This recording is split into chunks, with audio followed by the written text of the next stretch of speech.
الحمد للہ وکفا والصلاة والسلام علی عبادہ الذین اصطفیٰ خصوصاً علی افضلہم وخاتم النبیین محمد الامین وعلی آلہ وصحبہ اجمعین. بسم اللہ الرحمن اما بعد فاعوذ باللہ من الشیطان الرجیم. بسم اللہ الرحمن الرحیم. والعصر ان الانسان لفی خسر الا الذین آمنوا وعملوا الصالحات وتواصوا بالحق وتواصوا بالصبر. صدق اللہ العظیم. رب اشرح لی صدری ویسر لی امری واحلل عقدۃ من لسانی یفقہوا قولی. اللہم ربنا الہمنا رشدنا واعذنا من شرور انفسنا. اللہم ارنا الحق حقا وارزقنا اتباعه وارنا الباطل باطلا وارزقنا اجتنابه. اللہم وفقنا لما تحب وترضى. اللہم ربنا اجعلنا من عبادك الذين آمنوا وعملوا الصالحات وتواصوا بالحق وتواصوا بالصبر. آمین یا رب العالمین. سورۃ العصر کے ضمن میں پچھلے ہفتے میں نے کچھ تمہیدی باتیں بھی گوش گزار کر دی تھیں، اور اس پوری سورہ مبارکہ کو اپنے سامنے رکھتے ہوئے اور ان کی 3 آیات سے جو ایک جملہ وجود میں آتا ہے، ایک سمپل سٹیٹمنٹ، اسے اگر ہم اپنے قلب پر نقش کر لیں تو اس سے جو تذکر حاصل ہوتا ہے، جو سبق ملتا ہے، وہ بھی میں پچھلی مرتبہ بیان کر چکا ہوں. آج ہمیں ذرا اس سورہ مبارکہ میں جو مضامین آئے ہیں ان میں سے بعض جو خصوصی اہمیت اور علمی اور فکری اعتبار سے گہرائی کے حامل ہیں ان پر گفتگو کرنی ہے. ذہن میں دوبارہ تازہ کر لیجئے کہ میں نے یہ عرض کیا تھا پچھلی مرتبہ کہ اس سورہ مبارکہ کا درس میرے لیے بیک وقت نہایت آسان بھی ہے اور نہایت مشکل بھی ہے. اتنی مرتبہ درس دیا ہے ان 3 آیات کا، اور پھر یہ کہ پورا منتخب نصاب جو میں نے مرتب کیا مطالعہ قرآن حکیم کا، وہ گویا کہ اسی کی اساس پر ہے. تو اتنے مضامین ذہن میں ہیں کہ اب اس وقت ان میں سے کس کا انتخاب کروں اور کس کو رہنے دوں، یہ آسانی اپنی جگہ پر مشکل کا سبب بن گئی. پھر میں نے ایک تاریخ بھی عرض کی تھی کہ اس سورہ مبارکہ کے ساتھ میری ذہنی اور قلبی جو مناسبت رہی یا جو تعلق رہا اس کی ایک تاریخ ہے. اس لیے کہ 50 کی دہائی کے ابتدائی سالوں میں، جبکہ میں ابھی میڈیکل کالج کا طالب علم تھا، مولانا فراہی کی تفاسیر، مجموعہ تفاسیر فراہی کے عنوان سے یہ کتاب شائع ہوئی، اور اس میں نے سورۃ العصر کے بارے میں جو کچھ پڑھا اس سے یہ ہے کہ واقعتاً اس سورہ مبارکہ کا نقش دل میں قائم ہو گیا، اس کی عظمت کا، اس کی ہمگیریت کا، اس کی جامعیت کا. یہ تو بہت بعد کی باتیں ہیں کہ امام شافعی کے وہ اقوال بھی علم میں آئے، لو تدبر الناس هذه السورۃ لوسعتهم لو لم ينزل من القرآن سواها لکفت الناس. پھر یہ کہ جب میں نے اسی 50 کی دہائی کے آخری حصے میں، بلکہ کہنا چاہیے وسط میں 55-56 میں ساہیوال میں اپنے درس کے سلسلے کا آغاز کیا، تو میں نے اس سورہ مبارکہ کے بڑے تفصیلی نوٹس تیار کیے تھے. وہ میرے پاس اب بھی محفوظ ہے، کاغذ نہایت بوسیدہ ہو چکا ہے، پچھلی مرتبہ میں آپ کو دکھا چکا ہوں. اب میں نے اسے کچھ ٹرانسپیرنٹ ٹیپس لگا کر محفوظ کیا ہے. مجھے احساس ہوا کہ یہ واقعتاً میرے لیے ایک یادگار شے ہے، اور میں نے اس کی کچھ فوٹو سٹیٹ کاپیز کرا لی ہیں. بعض احباب نے چاہا تھا کہ انہیں مل جائیں، تو وہی حضرات جن نے پچھلی دفعہ مجھ سے اس کا مطالبہ کیا تھا یا فرمائش کی تھی وہی مجھ سے لے لیں. اتنے ہی چند نسخے ہیں میرے پاس.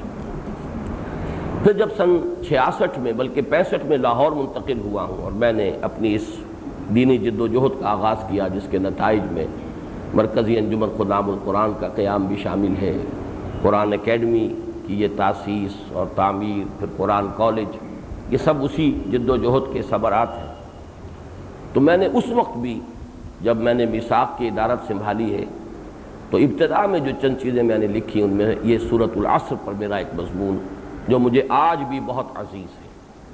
میں نے اس میں بھی بیان کر دیا تھا کہ اصل میں سورۃ العصر کی تفسیر لکھنا نہ میرا مقام ہے اور نہ میں اس کی کوئی ضرورت محسوس کرتا ہوں، اس لیے کہ مولانا فراہی نے اس کا حق ادا کر دیا، لہٰذا اب کسی اور تفسیر کی ضرورت نہیں۔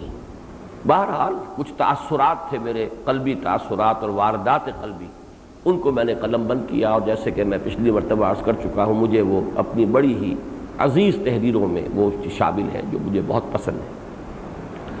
پھر سن 73 میں نے وہ تقریر کی تھی ایجسن کالج میں، وہ تو پھر بڑے پیمانے پر شائع ہوئی ہے، اس لیے کہ پھر میں نے اسے مرتب کیا۔ بہرحال یہ میری ایک بڑی طویل تاریخ ہے اس سورہ مبارکہ کے ساتھ، اور جیسا کہ میں نے عرض کیا اس کے بعد سے میں نے جو بھی کام کیا ہے یہ دعوت رجوع القرآن اور تعلیم و تعلم قرآن کی یہ تحریک اور درس و تدریس کا جتنا سلسلہ ہے وہ در حقیقت یوں سمجھیے کہ سورۃ العصر ہی کے برگوبار ہے۔ پھر میں نے کچھ پچھلی مرتبہ یہ بھی عرض کیا تھا کہ اس میں ترتیب مصحف کے اعتبار سے سورہ مبارکہ کا مقام کیا ہے۔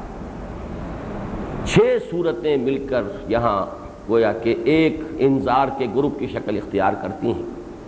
سورۃ الزلزال، سورۃ العادیات، سورۃ القارعہ، سورۃ التکاثر، سورۃ العصر اور پھر سورۃ الہمزہ، اور ان کو 3 کے 2 حصوں میں تقسیم کیا جا سکتا ہے۔ پہلی 3 صورتوں میں ایک مضمون ابتدا سے انتہا تک پہنچ گیا۔ سورۃ الزلزال کا خلاصہ کیا ہے؟ یومئذ یصدر الناس اشتاتا لیروا اعمالهم فمن یعمل مثقال ذرۃ خیرا یرہ ومن یعمل مثقال ذرۃ شرا یرہ۔ لوگ علیحدہ علیحدہ نکلیں گے تاکہ انہیں ان کے اعمال دکھا دیے جائیں، تو جس نے رائی کے دانے کے برابر ذرے کے ہم وزن نیکی کمائی ہوگی وہ اسے سامنے دیکھ لے گا، اور جس نے ذرے کے ہم وزن بدی کمائی ہوگی وہ سامنے دیکھ لے گا۔ یہاں صرف دیکھنے کا تذکرہ ہے، اعمال سامنے آ جائیں۔ اگلی صورت میں پھر اعمال کا جو پس منظر ہے، جو محرک ہے، جو نیت ہے، وَحُصِّلَ مَا فِي الصُّدُورِ إِنَّ رَبَّهُمْ بِهِمْ يَوْمَئِذٍ لَخَبِيرٌ۔ اب یہ محاسبہ ہے، اور اس محاسبے میں ہر عمل کے پیچھے اس کی نیت، سینوں میں کیا تھا۔ ظاہر بات ہے اس سے مراد ہے اعمال صالحہ جو ہیں انہی پر سارا دار و مدار ہے۔ انما الاعمال بالنیات، کس نیت سے وہ عمل کیے گئے، اس کے نتیجے میں ایسا بھی ہوگا کہ چاہے پہاڑ جیسا ایک ہو یعنی انبار ہو نیکیوں کا، لیکن یہ کہ قرآن مجید میں 3 مقامات پر نقشہ کھینچ دیا گیا ہے۔ قدمنا الی ما عملوا من عمل فجعلناہ ہباء منثورا۔ بڑے بڑے عمل جن کو دیکھ کر بڑی ان کی امیدیں جو ہیں وہ جاگ اٹھیں کہ ایسے ایسے اعمال ہمارے موجود ہیں، گھبرانے کی بات نہیں ہے، لیکن اللہ تعالیٰ انہیں اڑا کر ہباء منثورا کر دے گا، اس لیے کہ ان اعمال کے پیچھے نیک نیت تھی، خلوص اور اخلاص اور للہیت موجود نہیں تھی۔ یا جیسے سورہ نور میں فرمایا گیا وہ سراب کے مانند ہوں گے، یحسبہ الظمآن ماء، جسے پیاسا پانی سمجھتا ہے، پانی ہے نہیں، وہ تو ریگزار ہے، دھوکہ ہے کہ پانی ہے، تو انہیں بھی اپنی نیکیاں جو ہے نظر آئیں گی سراب کے مانند۔ حتی اذا جاءہ لم یجدہ شیئا ووجد اللہ عندہ فوفاہ حسابہ۔ یا سورہ ابراہیم میں فرمایا کرماد اشتدت بہ الریح فی یوم عاصف، راکھ کا ایک ڈھیر، ایک ہوا کا تیز تند ہوا کا جھونکا آئے اور اڑا کے رکھ دے، ختم، کوئی وجود نہیں، تو وہ نیکیاں تو ختم ہو جائیں گی۔ اب قابل وزن نیکیاں صرف وہی رہ جائیں گی کہ جن کی بنیاد خلوص و اخلاص و للہیت و نیک نیتی پر تھی، اب ان کو وزن کیا جائے گا۔ یہ سورۃ القارعہ میں ہے۔ فَأَمَّا مَنْ ثَقُلَتْ مَوَازِينُهُ، ظاہر بات ہے قابل وزن صرف وہ نیکیاں ہوں گی کہ جو نیک نیتی پر مبنی ہو۔ اب وہ اگر ایک معیار مطلوب سے کم تر رہ گئیں تو خفت موازینہ، اگر اس معیار مطلوب سے بلند تر ہے تو ثقلت موازینہ۔ اس کی تفسیر میں پچھلی مرتبہ عرض کر چکا ہوں کہ اس میں ہر شخص کے لیے اس کا اپنا ایک علیحدہ معیار اللہ تعالیٰ کے علم کامل کی بنیاد پر بنے گا۔ جو وسعت اللہ نے ودیت کی تھی اس میں لا یکلف اللہ نفسا الا وسعها، اور نمبر 2 یہ کہ اس کا شاکلہ جو وجود میں آیا تھا، جو موروثی اثرات لے کر وہ دنیا میں آیا، جو جینز لے کر آیا، جس ماحول میں پروان چڑھا، یہ گیون ہے اس کے لیے، یہ دی ہوئی چیز ہے اللہ کی طرف سے۔ تو شاکلہ اور وسعہ، لا یکلف اللہ نفسا الا وسعها، ان دونوں کے اعتبار سے ہر شخص کے لیے کم سے کم کامیابی کا ایک معیار معین ہو جائے گا، اور اس کے اگر اس سے نیچے رہ گیا وزن اعمال کا صالحات کا ناکام ہو گیا فَأُمُّهُ هَاوِيَةٌ، اس سے اوپر ہے تو فِي عِيشَةٍ رَاضِيَةٍ۔ تو یہ تین صورتوں میں یہ مضمون مکمل ہو جاتا ہے۔ اس کے بعد جو تین صورتیں ہیں ان میں یوں سمجھیے، آج میں وہ ترتیب عرض کر رہا ہوں کہ سورۃ التکاثر اور سورۃ الہمزہ، ان دونوں میں وہ مشابہتیں بتمام و کمال موجود ہیں جن کی بنیاد پر ہم سورتوں کو جوڑے قرار دیتے ہیں، یا جنہیں حدیث میں اخوات کہا گیا ہے۔ شیبتنی ہود و اخواتھا، ہم مضمون، اور اس کے لیے ایک نسبت زوجیت بھی کہ مشابہت بھی ہے اور کچھ تھوڑا سا فرق بھی ہے، لیکن وہ دونوں چیزیں مل کر کسی ایک مضمون کی تکمیل کرتی ہیں۔ اس اعتبار سے سورۃ التکاثر میں بھی کثرت کی طلب، بہتات کی طلب، اور ہمزہ میں بھی الذی جمع مالا وعددہ، یہ دو چیزیں جو ہیں ان کے درمیان قدر مشترک کے طور پر ہیں۔ ان کے بیچ میں یہ سورۃ العصر آئی ہے۔ واقعہ یہ ہے کہ یہ اپنی عظمت کے اعتبار سے، اپنی جامعیت کے اعتبار سے منفرد صورت ہے۔ اسے کسی اور صورت کا جوڑا قرار دینا جو ہے ممکن نہیں ہے، جیسے سورہ فاتحہ، اب اسے کس کا جوڑا قرار دیں؟ جوڑا اگر ہے تو پورے قرآن کا جوڑا ہے وہ، یا یہ کہ چار جو مدنی صورتیں ہیں بقرہ اور آل عمران اور نساء اور مائدہ، ان کا جوڑا بنتا ہے، لیکن یہ کہ وہ اپنی جگہ منفرد ہے۔ اسی طرح سورۃ العصر اپنی جامعیت کبریٰ کے اعتبار سے۔ اور میرے ذہن میں تشبیہ آئی ہے کہ جیسے کوئی ہار ہو، اور ہار میں دونوں طرف تو چاہے بڑے بڑے پھول بھی لگے ہوئے ہوں، لیکن یہ کہ نیچے آ کر کوئی بہت ہی چھوٹا لیکن نہایت قیمتی ہیرا لٹکا ہوا، یا جیسے کوئی انگوٹھی ہو کہ یہاں ایک نگینہ ہے بہت قیمتی اور اس کے دونوں طرف جو ہے وہ اس کے سائیڈز ہیں جو جا کر دوسری طرف مل جائیں گے۔ تو سورۃ التکاثر اور سورۃ الہمزہ ان دونوں کی اس ہار کے اطراف یا اس انگوٹھی کے اطراف سے مشابہت ہے، اور وہ ہیرا یا نگینہ جو ہے درمیان میں جڑا ہوا وہ سورۃ العصر ہے۔ بہرحال اس سے آگے چلیے تو میں نے عرض کیا تھا کہ اگر اس ایک جملے کو ہم دل پر نقش کر لیں، میں نے یہ بات بھی عرض کی تھی کہ یہ جو صورتیں ہیں جن میں سے خاص طور پر سورۃ الزلزال کے بارے میں روایات ملتی ہیں کہ حضور نے اسے ربع قرآن قرار دیا یا نصف قرآن قرار دیا، آدھے قرآن کے برابر یا چوتھائی قرآن کے برابر۔ سورہ تکاثر کو 1000 آیات کے برابر قرار دیا، یہ کس اعتبار سے؟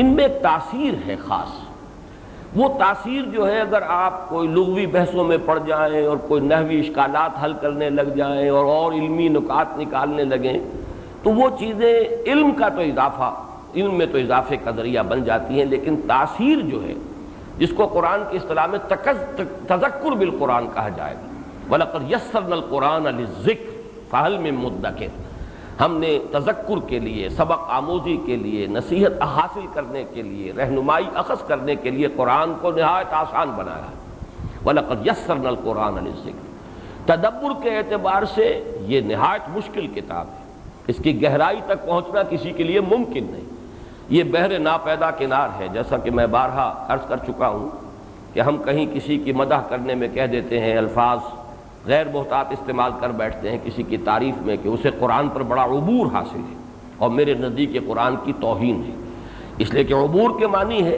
ایک کنارے سے دوسرے کنارے تک پہنچ جانا، جب قرآن کا کوئی کنارہ نہیں ہے، کوئی ناممکن نہیں ہے کہ کوئی انسان اس پر عبور حاصل کر سکے یا اس کی گہرائی جو ہے اس تک پہنچ سکے، ناپیدا کنار، اور اس کی کا عمق جو ہے وہ کوئی اس کی تہ نہیں ہے کہ اس تک انسان پہنچ سکے، چاہے وہ امام راضی ہوں، چاہے زمخشری ہوں، چاہے علامہ آلوسی ہوں، کسے باشد کوئی یہ نہیں کہہ سکتا کہ میں نے قرآن کے علم کا احاطہ کر لیا ہے۔ اللہ تعالیٰ کے علم کا مظہر ہے، یہ کلام رب ہے۔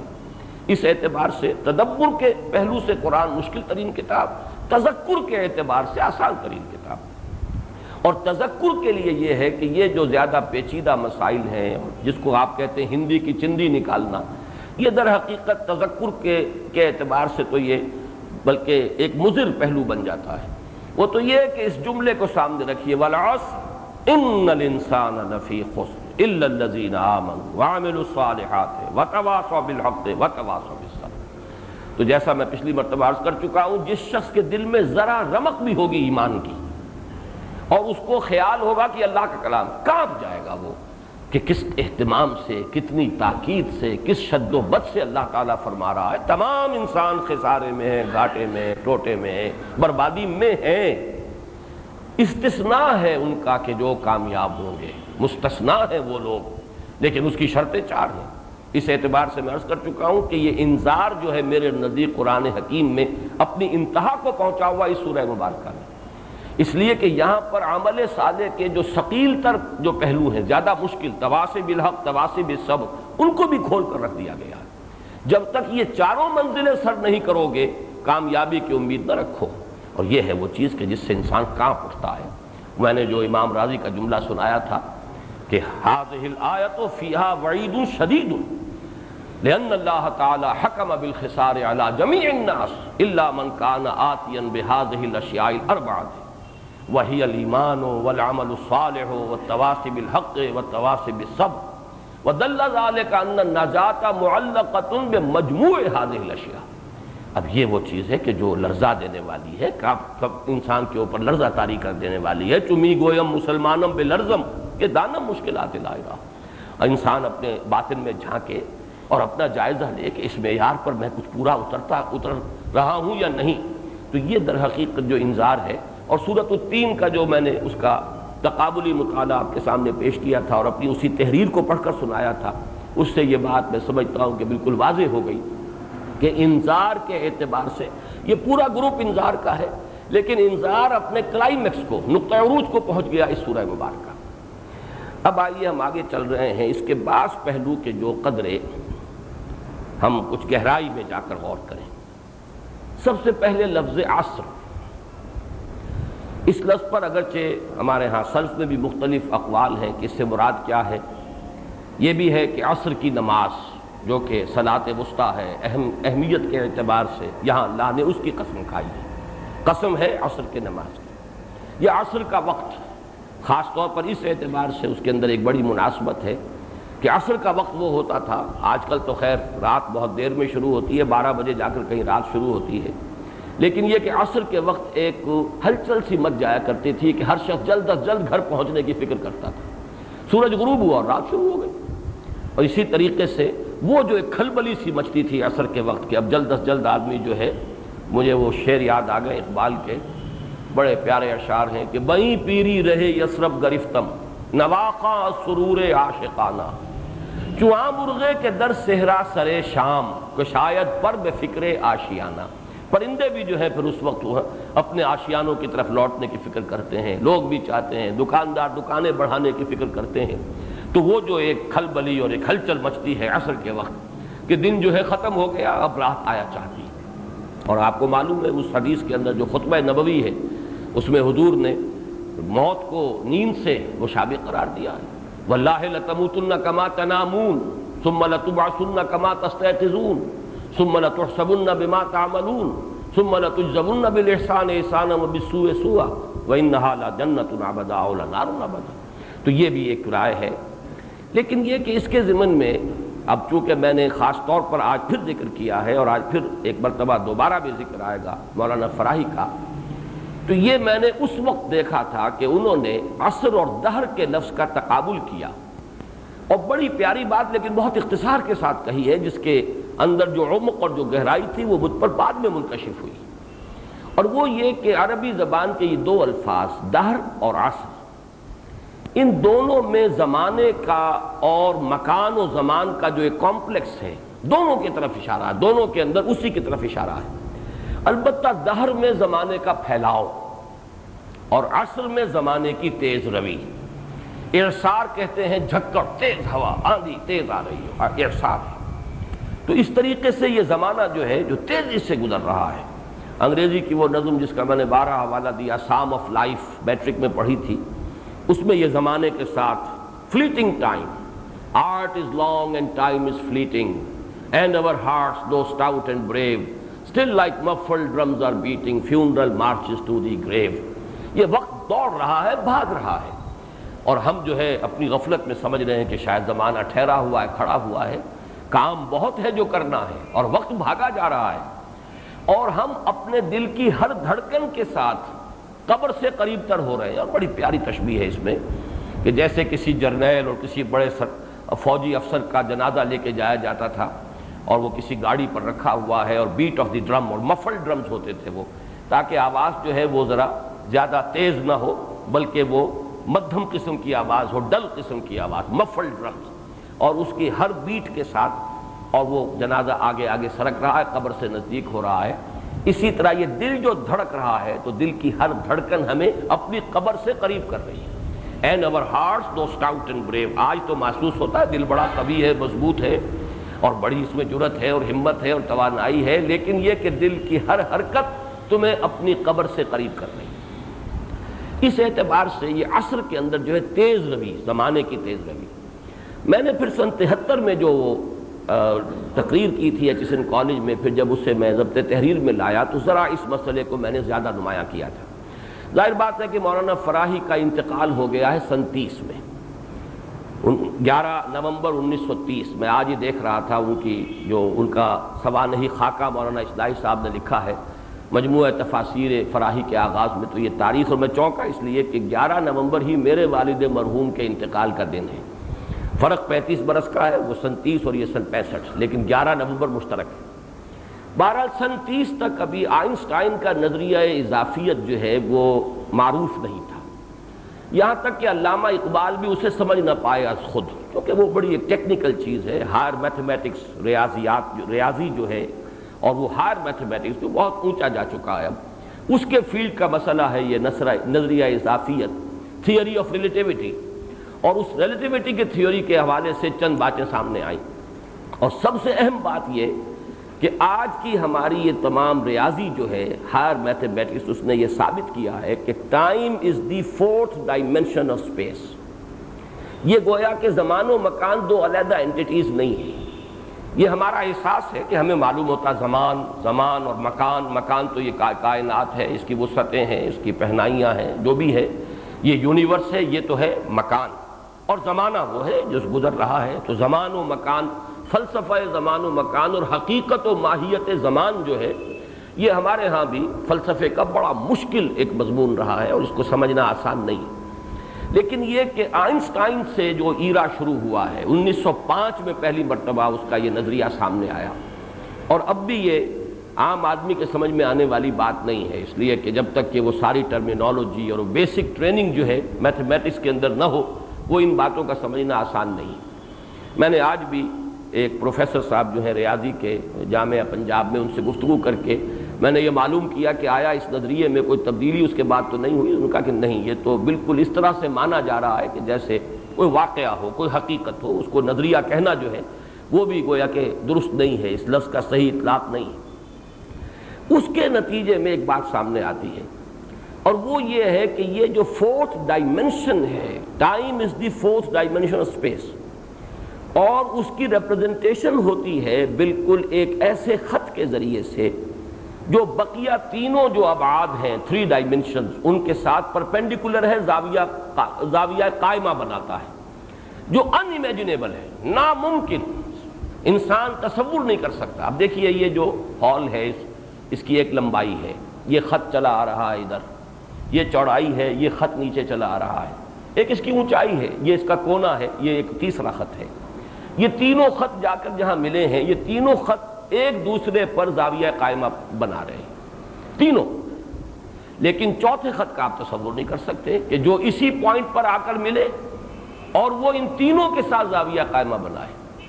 اس لیے کہ 2 کے ساتھ تو بنا سکتا ہے، تیسرے کے ساتھ تو وہ پھر 180 درجے کا بن جائے گا، اسٹریٹ لائن ہوگی. اس کو کھینچیں گے تو وہ اسٹریٹ لائن ہو جائے گی، دونوں کے ساتھ جو ہے زاویہ قائمہ بنائے گا، لیکن اس کے ساتھ نہیں. اس کو کھینچ دیجئے تو اس کے ساتھ 180 کا زاویہ بنے گا، باقی 2 کے ساتھ قائم. لیکن وہ کہتے ہیں کہ نہیں ہے، چاہے ہم امیجن نہ کر سکیں ہے. یہ جو نقطہ ہے، میں نے آج سوچا تھا کہ میں اس کے حوالے سے، اور خاص طور پر اس حدیث کے حوالے سے، وہ حدیث جو بہت مشہور ہے کہ حضور نے فرمایا لا تسبوا الدہر فإن الدہر هو اللہ، زمانے کو گالی مت دیا کرو، زمانہ ہی تو اللہ ہے. مسند احمد کی روایت ہے یہ. اور جو متفق علیہ روایات ہیں بخاری اور مسلم میں حضرت ابو ہریرہ سے، تو اس میں یہ الفاظ آئے ہیں یسب بنو آدم الدہر وانا الدہر. یہ حدیث قدسی ہے، متفق علیہ، بخاری اور مسلم کی. ابن آدم جو ہے یہ زمانے کو گالی دیتا ہے، زمانہ فلک نا ہنجار اور فلک کج رفتار، اور زمانہ جو ہے اس کا ظلم اور ستم. تو یہ متعدد احادیث میرے سامنے موجود ہے، لیکن میں سمجھتا ہوں کہ سب کو یہاں پر نقل کرنے کی، بیان کرنے کی ضرورت نہیں ہے. یوزینی ابن آدم، ابن آدم مجھے ایذا پہنچاتا ہے، مجھے گالی دیتا ہے، جب وہ زمانے کو گالی دیتا ہے، دہر کو گالی دیتا ہے، تو مجھے گالی دے رہا ہے۔ یہ حدیث قدسی۔ اس حوالے سے ذرا میں ایک بہت مشکل مسئلہ ہے کہ جس کو چاہتا ہوں کہ کچھ ہمارے ذہن کی گرفت میں آئے۔ شاید اگر آج انسان اس بات کو مان رہا ہے کہ چاہے ہم امیجن نہ کر سکیں، تصور نہ کر سکیں، لیکن وقت جو ہے، زمان، یہ جو سیریل ٹائم ہے، یہ جو گزرنے والا وقت ہے، پاسنگ ٹائم، یہ اس سپیس کی فورتھ ڈائمنشن ہے، اور وہ ریپرزنٹ کی جا سکتی ہے ایک ایسی لائن سے، ایک ایسے خط سے کہ جو بقیہ تینوں ڈائمنشنز کو ریپرزنٹ کرنے والے خطوط کے ساتھ زاویہ قائمہ بناتا ہے۔ اگر یہ بات آج سائنس مان رہی ہے تو یہ مسئلہ جو ہے کہ اللہ تعالیٰ کا اس کائنات کے ساتھ کیا تعلق ہے، اللہ اس کائنات کا عین ہے یا غیر ہے، ہر جگہ موجود ہے، ہمارا ایمان ہے ہوا معکم اینما کنتم، لیکن کیسے، اللہ کیسے ہر جگہ موجود ہے، کس طرح، اس کا ربط و تعلق کیا ہے؟ ربط الحادث بالقدیم کا بڑا پرانا فلسفہ، بڑا پرانا مسئلہ، یہ اس کے حوالے سے سمجھ میں آ سکتا ہے۔ اور میں یہ چاہتا ہوں کہ ذرا سی تھوڑی سی میں اس پر محنت کروں اور آپ بھی توجہ کو ذرا مرکوز کریں۔ دیکھیے، یہ جو ہمارا تصور ہے کہ ایک خط جو ہوتا ہے اس کی صرف ایک ڈائمنشن ہے، وہ لمبائی ہے، کوئی چوڑائی موٹائی اس میں نہیں ہوتی، یہ ڈیفینیشن ہے لائن کی، خط کی۔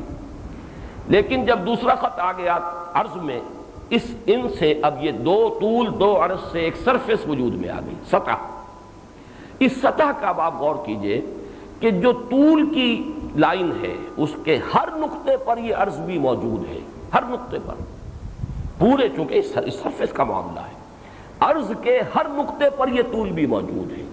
یہ دونوں چیزیں اس طرح آپس میں مل گئی ہیں تبھی سرفیس وجود میں آئی ہے۔ اب تیسری چیز کو لیجئے، یہ اونچائی ہے، یہ اونچائی بھی اس سرفیس کے ہر نقطے پر موجود ہے۔ لیکن تصور کیجئے اگر کوئی کیڑا ہے چھوٹا سا، وہ کیڑا بھی ایسا ہے کہ جس کی آنکھیں جو بھی ہیں، بینائی کی شے اس کے پاس، وہ صرف نیچے کی طرف ہے، اوپر وہ دیکھ ہی نہیں سکتا، اس کے لیے ممکن ہی نہیں۔ وہ ساری محنت کر لے، اس پورے طول اور عرض کو کھنگال جائے، لیکن اس کے سامنے جو اس کی بلندی ہے اس کا کوئی تصور نہیں آ سکتا، کیونکہ وہ دیکھ ہی نہیں سکتا، اس کے حواس سے باہر ہے، اس کے سامنے تصور آ ہی نہیں سکتا کہ یہ بھی ممکن ہے کہ اس کے ساتھ کوئی اور بھی ہو۔ سرفیس کو وہ اس نے ناپ لیا، طول اس نے پورا کا پورا جو ہے وہ دیکھ لیا، عرض اس نے پورا دیکھ لیا، سرفیس پورا سمجھیے ایک ایک نقطے کے اوپر وہ ہو آیا، لیکن اس کا تھرڈ ڈائمنشن کا کوئی کانسیپٹ اس کے نزدیک نہیں ہو سکتا، اس لیے کہ وہ اوپر دیکھ ہی نہیں سکتا، وہ تو زمین ہی پر۔ جب میں یہ سوچ رہا تھا آج تو مجھے وہ آیت بھی یاد آئی سورہ ملک کی، افمن یمشی مکبا علی وجہہ اہدی امن یمشی سویا علی صراط مستقیم، کیا بھلا وہ شخص زیادہ ہدایت پر ہوگا جو اوندھے منہ اپنے پیٹ کے بل گھسٹ رہا ہو، اس لیے کہ اس کی بینائی کتنی محدود ہو گئی، وہ تو نیچے ہی اب دیکھ رہا ہے، اوندھے منہ گھسٹ رہا ہے، اور ایک وہ شخص ہے جو کھڑا ہے سیدھا اور اپنے سامنے جو ہے اس کے منزل بھی معین ہے، کدھر میں جا رہا ہوں، اس کا جو فیلڈ آف ویژن ہے کتنا وسیع ہے۔ افمن یمشی مکبا علی وجہہ، اوندھے منہ، اہدی امن یمشی سویا علی صراط مستقیم۔ تو یہی مثال ہے کہ ایک کیڑا ہے جس کی آنکھیں نیچے کی طرف ہیں، اوپر وہ گردن بھی نہیں اٹھا سکتا، وہ دیکھ ہی نہیں سکتا، تو طول اور عرض تو ناپ لے گا، وہ سرفیس پوری اس کے سامنے آ جائے گی، اس کا تصور بھی قائم ہو جائے گا، کانسیپٹ، لیکن تھرڈ ڈائمنشن کا کانسیپٹ نہیں ہے۔ اب اسی طرح تصور کیجئے کہ ہمارے اندر ایک انیبلٹی ہے، ہمارے لیے ممکن نہیں ہے کہ فورتھ ڈائمنشن کا تصور کریں۔ ہمارا تصور جو ہے 3 ڈائمنشنل اسپیس کا ہے، لمبائی، چوڑائی، اونچائی یا گہرائی۔ اونچائی یا گہرائی یہ تو ایک ہی شے ہے، اوپر سے دیکھیں گے تو یہ گہرائی ہوگی، نیچے سے دیکھیں گے یہ اونچائی ہوگی، طول، عرض اور عمق یا بلندی۔ یہ جو 3 ڈائمنشنز ہے، چوتھی ڈائمنشن کا ہم تصور نہیں کر سکتے، لیکن آج ماننا پڑ رہا ہے کہ ہے، اور وقت جو ہے وہ در حقیقت اس اسپیس کا 4th ڈائمنشن ہے، چاہے امیجن کر سکیں چاہے نہ کر سکیں۔ اس حوالے سے نوٹ کیجئے، وہ جو وقت ہے، جیسے میں نے کہا کہ یہ اونچائی ہر نقطے پر موجود ہے اس سرفیس کے، اسی طرح وہ وقت اس 3 ڈائمنشنل اسپیس کے ہر پارٹیکل کے ساتھ وہ منسلک ہے، موجود ہے۔ یہی معاملہ ہے اللہ کا، اس کائنات کے ذرے ذرے کے ساتھ وہ موجود ہے، لیکن 4th ڈائمنشن ہے، وہ اس کا عین نہیں ہے۔ جس طرح طول اور عرض کا عین نہیں ہے یہ جو بلندی ہے، اس سے جدا ہے، اگرچہ ہر نقطے کے ساتھ موجود ہے لیکن اس کا عین نہیں ہے، اس کا ایک علیحدہ وجود ہے، علیحدہ تشخص ہے۔ اسی طریقے سے ذات باری تعالی اگر ہم اس کو سمجھیں وقت کے حوالے سے، اور وقت کا اگر کوئی قریبی تعلق، کوئی قریبی نسبت ہے، جیسے کہ ان حدیث سے ثابت ہو رہا ہے کہ اللہ تعالیٰ نے اس کے ساتھ اپنی ایک نسبت قائم کی ہے، اگرچہ ہم اپنے تصور میں جس کو زمانہ کہتے ہیں اس کو ہم نہیں کہہ سکتے کہ وہ اللہ ہے، لیکن یہ کہ کوئی نسبت ہے قریبی جس کے حوالے سے اللہ تعالیٰ نے یہ فرمایا کہ میں ہی دہر ہوں۔ جب دہر کو گالی دیتے ہو گویا مجھے دے رہے ہو۔ اس اعتبار سے وہ اللہ تعالیٰ کی ذات کا ہر آن، ہر جگہ، ہر لحظہ اور ہر پارٹیکل کے ساتھ موجود ہونا، اور اس کے باوجود اس کی ذات کا منزہ ہونا، اعلیٰ ہونا، عرفہ ہونا، وہ ذات عین نہیں ہے اس کائنات کا۔ جیسے کہ ہمارے ہاں وہ ذات و صفات کی بحث میں بڑی وہ مشکل بحث ہے، جس کو علامہ اقبال نے بھی کہا ہے کہ ہے صفات ذات حق حق سے جدا یا عین ذات۔ صفات کو اللہ تعالیٰ کی ذات کا عین تصور کریں یا غیر، اور متکلمین کا اس پر اجماع ہے لا عین ولا غیر، نہ ہم عین کہہ سکتے نہ غیر کہہ سکتے۔ تو یہی معاملہ ذات باری تعالیٰ کا اس کائنات کے ساتھ۔ اگر ہم کہیں وہ اس کائنات کا غیر ہے تو اللہ کی ذات محدود ہو گئی۔ یہ ارب میلوں کا جو یہ پورا رقبہ کائنات کا ہے اس میں تو اللہ نہیں ہے، غیر ہے، اس سے باہر ہے کہیں، تو اللہ تعالیٰ کی ذات محدود ہو گئی۔ عین کہیں تو مصیبت آتی ہے، پینتھیزم، ہماوست، پھر ہر شے خدا بنتی ہے۔ یہ دونوں جو ہیں، یہ دونوں طرف کی گویا کہ جو مشکلات ہیں، اب اس کا حل کیا ہے کہ ایک اعتبار سے اللہ تعالیٰ جو ہے وہ اس کائنات کے ذرے ذرے کے ساتھ ہے، کوئی ذرہ ایسا نہیں جس کے ساتھ اللہ نہ ہو، لیکن اللہ تعالیٰ اس کا عین نہیں ہے۔ اللہ تعالیٰ کا اپنا علیحدہ وجود ہے، اس کی ہستی منزہ ہے، اعلیٰ ہے، عرفہ ہے اس سے کہ وہ کائنات یا مخلوق کا عین بن جائے، معاذ اللہ ثم معاذ اللہ ثم معاذ اللہ۔ لیکن یہ نقطہ میرے نزدیک سمجھ میں آتا ہے کہ اس کو اگر ہم جو موجودہ جو ریاضی ہے، ہائر فزکس، اور میں نے آپ سے عرض کیا ہے کہ علامہ اقبال نے جو تشکیل فکر جدید فکر اسلامی کی تشکیل جدید کے جو خطبات دیے تھے، reconstruction of religious thought in Islam, اس میں اصل جو اپنے مقدمات قائم کیے وہ ہائر میتھمیٹکس اور ہائر سائیکالوجی، ان دونوں کی بنیاد پر انہوں نے ایمان اور ایمان کے حقائق کے اثبات کی کوشش کی ہے۔ اور یہ بہرحال علم کلام جو اس دور کا ہوگا وہ انہی چیزوں پر مبنی ہوگا۔ وہ منطقی جو معاملات تھے اور ان پر علم کلام وجود میں آیا تھا آج سے تقریباً 1000 سال قبل یا 800-900 سال قبل، وہ علم کلام منطق کی بنیاد پر تھا۔ آج کا علم کلام سائنس کی بنیاد پر ہوگا، اور اسی کی بڑی سنجیدہ کوشش ہے کہ جو علامہ اقبال نے اپنے ان خطبات میں کی ہے، اور اس میں ریاضی اور سائیکالوجی، علم نفس، علم نفسیات اور یہ ریاضی، اسی سے انہوں نے مدد لی ہے۔ اس کے حوالے سے میں نے چاہا کہ یہ بات کہ دہر پیور ڈیوریشن جسے کہا جاتا ہے، ایبسولوٹ ٹائم، اسی لیے جب سورۃ الدہر میں آیا تو حل اتی علی الانسان حین من الدہر، ایک خاص وقت دہر میں سے معین کرنا پڑا، کیا انسان پر گزرا ہے اس دہر میں سے ایک وقت، ایک موقع، ایک لمحہ، جبکہ نہیں تھا وہ کوئی قابل ذکر شے۔ حل اتی علی الانسان حین من الدہر لم یکن شیئا مذکورا انا خلقنا الانسان من نطفۃ امشاج نبتلیہ فجعلناہ سمیعا بصیرا۔ تو غور کیجئے، میں نے دیکھا اور میں حیران رہ گیا ہوں کہ قرآن مجید میں لفظ زمان کہیں نہیں آیا، عربی زبان کا لفظ ہے زمان، ازمنہ کہیں نہیں آیا، وقت کا لفظ آیا ہے، لیکن یہ کہ وہ وقت بھی اس اہتمام کے ساتھ نہیں کہ ایک پوری سورۃ الدہر، ایک پوری سورۃ العصر، جس شان کے ساتھ یہ دو الفاظ آئے الدہر العصر، اس شان کے ساتھ زمانے کا لفظ تو خیر قرآن میں ہے ہی نہیں، وقت کا لفظ بھی اس اہمیت کے ساتھ، اس اہتمام کے ساتھ، اس شان کے ساتھ نہیں آیا۔ معلوم یہ ہوا کہ ان دونوں الفاظ کی کوئی بڑی گہری جو ہے ان کے مابین نسبت ہے۔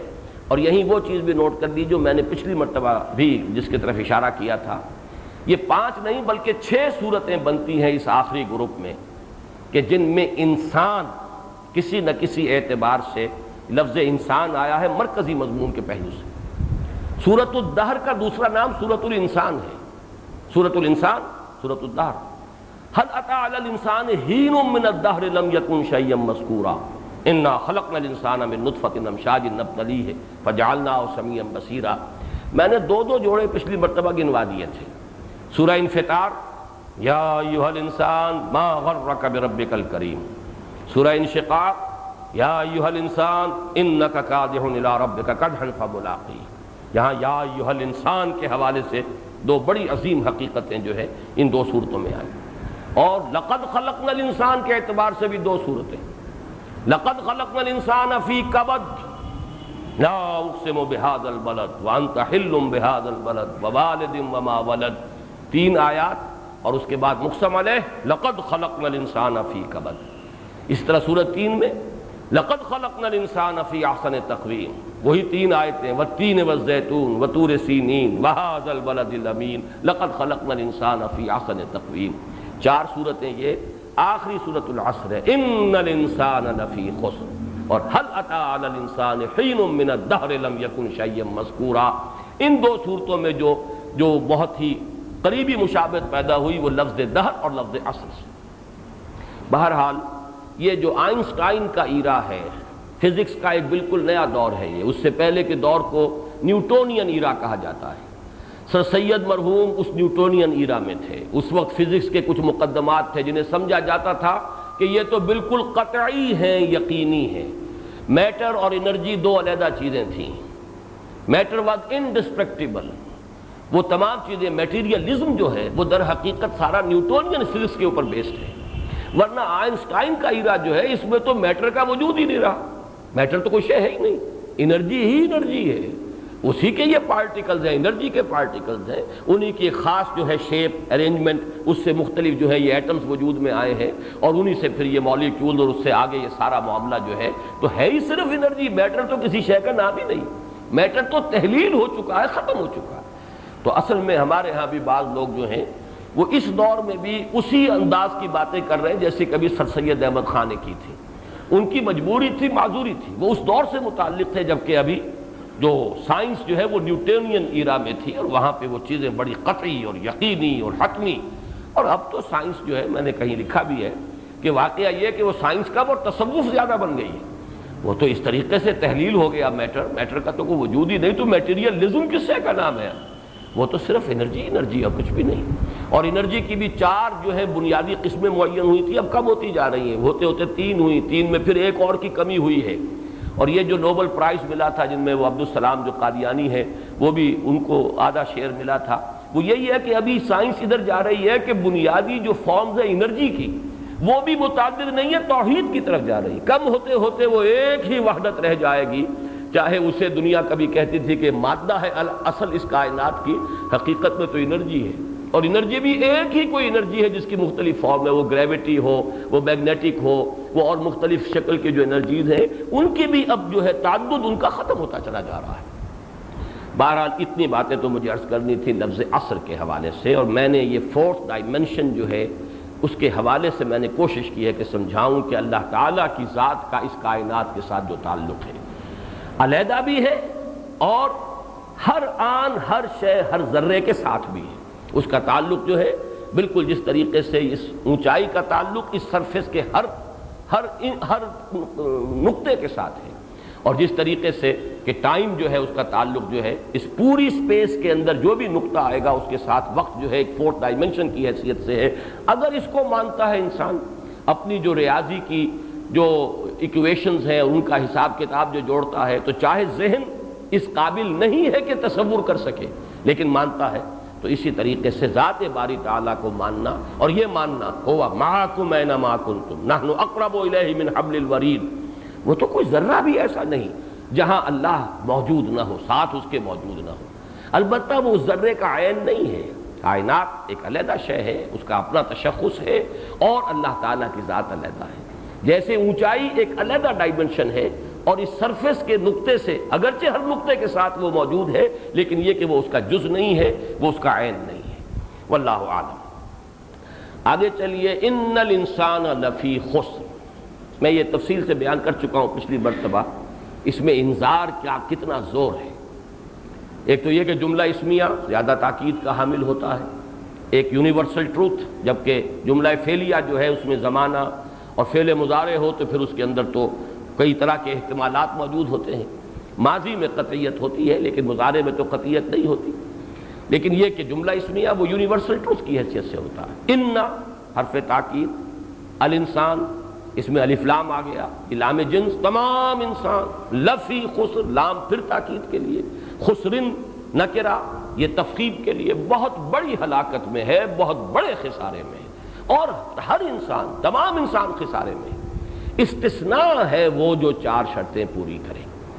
اس میں میں نے جو ایک عنوان قائم کیا تھا اپنے اس کتابچے میں اس کے حوالے سے چند باتیں کہنا چاہتا ہوں۔ دانتے نے تو ڈیوائن کامیڈی کے نام سے وہ مشہور اس کی نظم جو ہے، جو ادبیات عالیہ میں بڑا اونچا مقام رکھتی ہے، لیکن اس کے مقابلے میں ایک اصطلاح میں نے وضع کی، human tragedy. Divine comedy, human tragedy, انسان کا المیہ۔ اور دیکھیں آپ نوٹ کر لیجئے جو صورتیں میں نے ابھی گنوائی ہیں ان سب کے ساتھ اس کا ایک ربط قائم ہوتا چلا جائے گا۔ انسان کا المیہ جو ہے وہ کیا ہے؟ اس کا ایک حصہ تو یہ ہے جس کو کہ کبھی گوتم بدھ نے کہا تھا سروم دکھم،